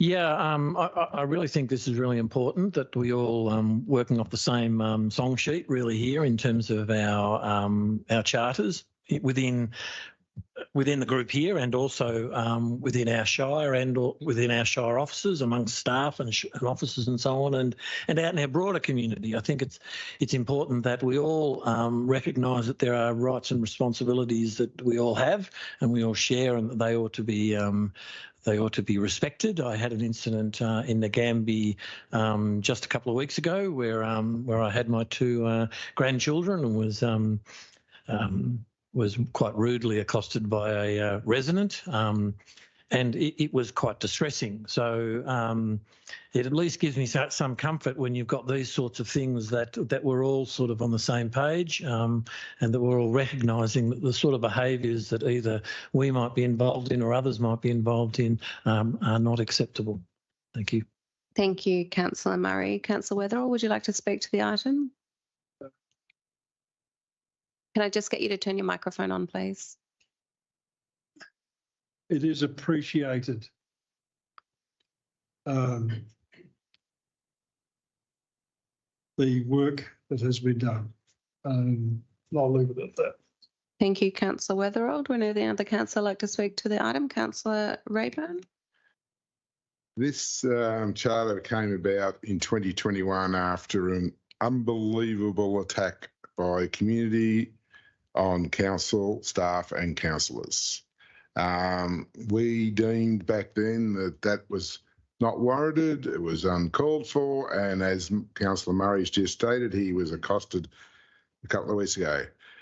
A number of us do receive emails from people in our community who have quite certain views, and one of the ideas is to send back this mutual respect charter to them so they have an understanding of how they should speak and talk and email councillors. It doesn't take much. They don't accept it, I'm of my understanding, but at least the 99% of our community have taken this on to become respectful of each other and respectful of councillors, council staff and of the community.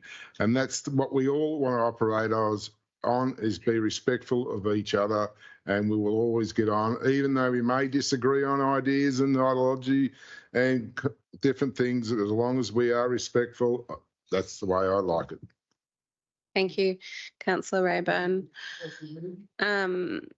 Would any other councillor like to speak to the item? Thanks, Mayor. Just to say that I support the comments made by my fellow councillors and Director Tinkay. Thank you, Councillor Hayes-Burke. Do you wish to have your right to reply? No. Okay, councillors, I'll put the motion to a vote. Can I see a show of hands for all those in favour, please? And against? And I declare that carried. Thank you, councillors.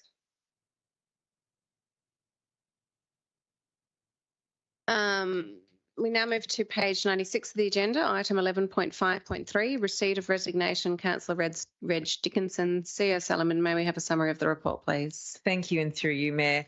This report this evening is to formally advise councillors in the community of the resignation of Councillor Reg Dickinson effective 18th of October 2023. In accordance with my requirements under the Act, I have advised the Minister for Local Government and the Victorian Electoral Commission that an extraordinary vacancy now exists for the Lake Nagambie ward. There is a recommendation, councillors, on page 96 of tonight's agenda for your consideration. However, before we move to that discussion, I would like to make note that in the recommendation, point 2, it calls out that there is an extraordinary vacancy in the Seven Creeks ward. I would like to correct that. That should read Lake Nagambie ward. Thank you, councillors. Thank you, CEO Solomon. And I've just noticed in point 1 it says the Lake ward, so we might need to add Nagambie in there as well. So just a few typos in this one. So thank you. We'll note those amendments to the recommendation. Councillors, are there any questions of clarification for the officer? Thank you, Councillor Weatherald. Just moving the recommendation. Do I have a seconder for the motion? Councillor Murray. Thank you, Councillor Murray. Would you like to speak to the motion, Councillor Weatherald? No. Can I get you to put your microphone on, please, Councillor Weatherald? Personally, I only knew Reg for a short period of time. And I was most disappointed when he resigned. Unfortunately, circumstances were of a nature that Reg did not wish to participate in council any longer. I acknowledge the quality of service that Reg Dickinson gave the Nagambie community over the 3 years of his service. And I appreciate the help and assistance he gave me as a new councillor dealing with a set of circumstances that was reasonably difficult. So I personally would like to pass on my appreciation and thanks to former councillor Reg Dickinson for a job done well too. Thank you. Thank you, Councillor Weatherall. Councillor Murray, would you like to speak to the motion? Just to note the hard work and passion that he approached his job with. For the Nagambie ward, and I appreciate that passion and that hard work that he exhibited towards his work there, and thank him for that. Thank you, Councillor Murray. Any other councillor like to speak to the motion? If not, councillors, I'll put the motion to a vote. Can I see a show of hands? All those in favour, please? And against, and I declare that carried. Thank you, councillors. Page 100 of the agenda.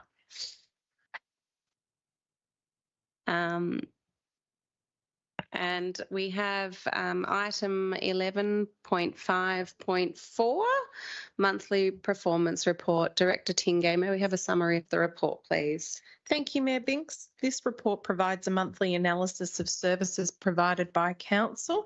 This month we saw a considerable amount of building activity in the Hughes Creek ward, as well as a number of customer service requests that continue to flow in as well. We also saw a number of planning applications determined, particularly in the Mount Wombat ward as well.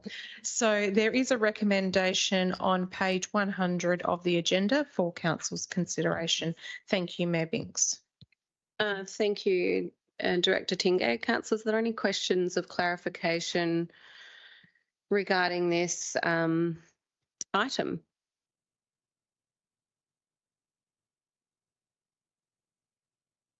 No? If not, councillors, can I have a motion, please, and can you state what your motion is? Councillor Haysberg? Can I please move the motion on page 100 of the agenda? Thanks. You sure can.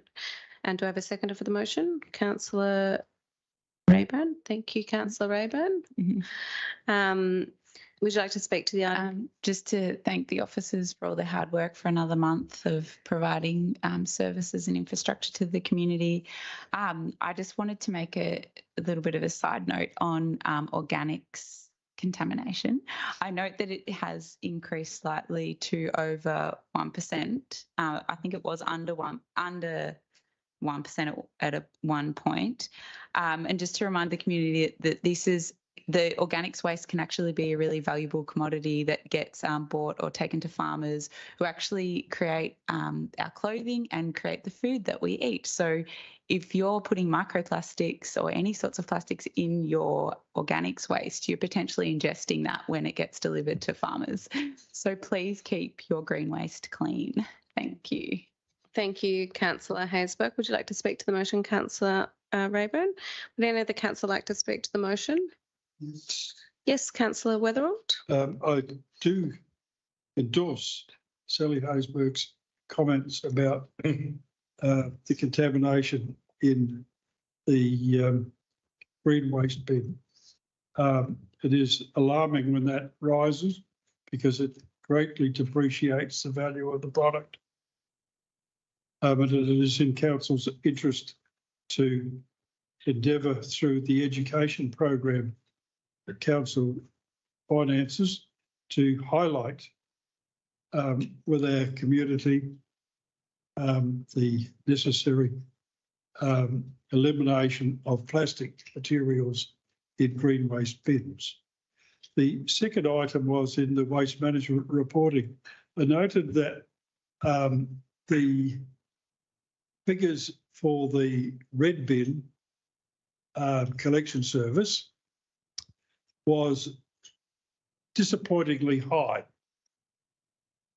because in actual fact, using smaller bins and only fortnightly collection service should be seeing the red bin usage falling reasonably significantly, and that would enable a savings of money.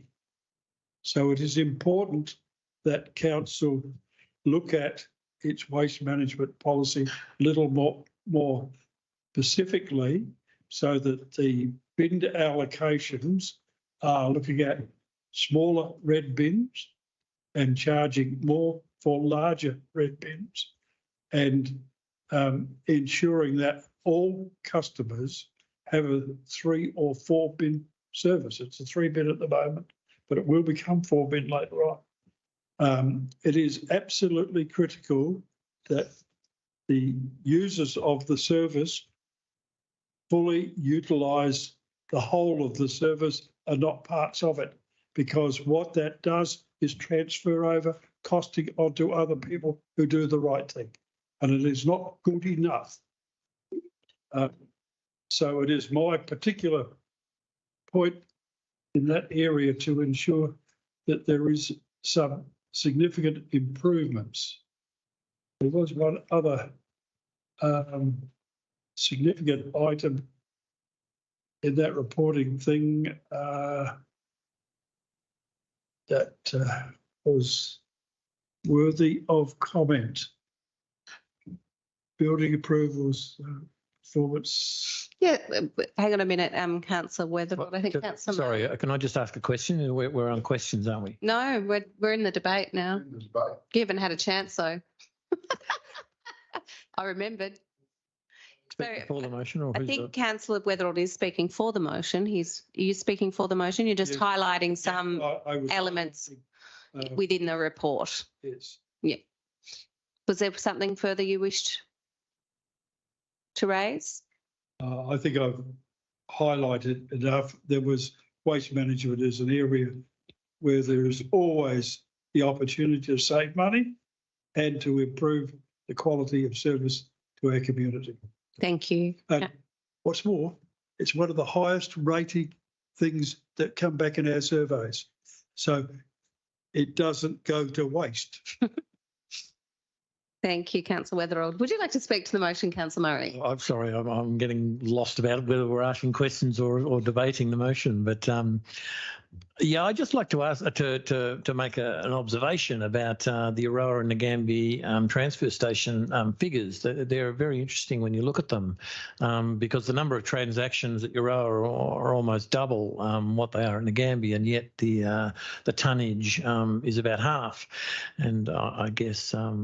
I would have asked why that might be, but I'm sort of guessing that perhaps many of the transfer station deliveries at Nagambie are probably to do with building and so on by big sort of big suppliers or big trucks or something. I don't know, but it is an interesting observation that there's double the number of transactions and yet half the tonnage at Ura. Maybe, yeah. Thank you. Perhaps, as we're in the debate, perhaps the officers can come back with some further clarification, because we're not in the questions, unfortunately, but I shall ask that. If that's all, councillors, I will put the motion to a vote. Can I see a show of hands for all those in favour, please? And against? And I declare that carried. Thank you, councillors. Yes, Councillor Rayburn? Mayor, I would like to abstain from tonight's mayoral election. I'm leaving the chamber and I cannot support the appointment of a new mayor in the current environment of Strathbogie Shire. In the past few weeks, we have seen significant breaches in confidentiality, and I do not want to waste my time or the community's time by pretending we are functional. I also feel the same. Can I just get you to use your microphone? I also feel the same as Councillor Rayburn, so I'll be leaving the chamber. Okay, thank you. No quorum. Special Governance Officer Carruthers. I'm not sure what I do here because I don't believe I've been here before.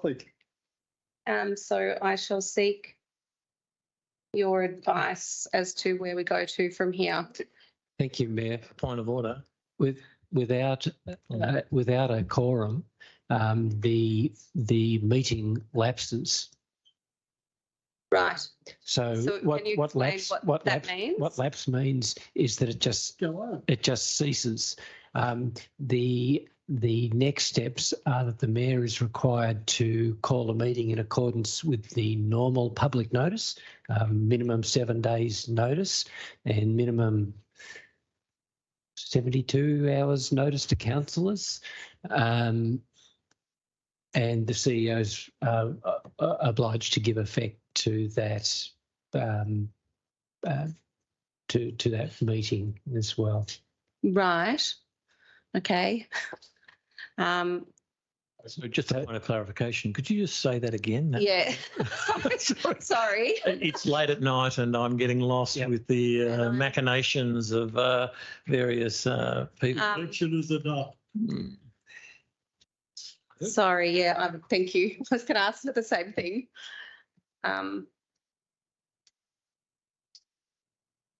So, with the glasses on, it helps. If a quorum cannot be maintained, then Rule 26 will apply. The meeting will be deemed to have lapsed. The Mayor must convene another council meeting, the agenda for which will be identical to the agenda for the lapsed meeting. That's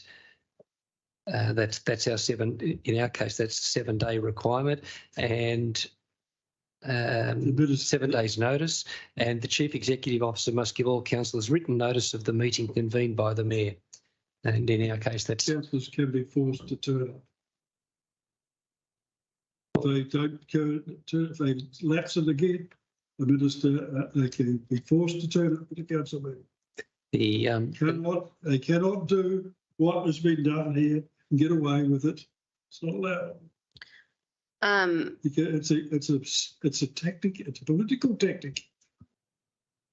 The meeting. Okay, so the meeting's lapsed. I need to I guess work out a suitable time. You can't do anything that just collapses.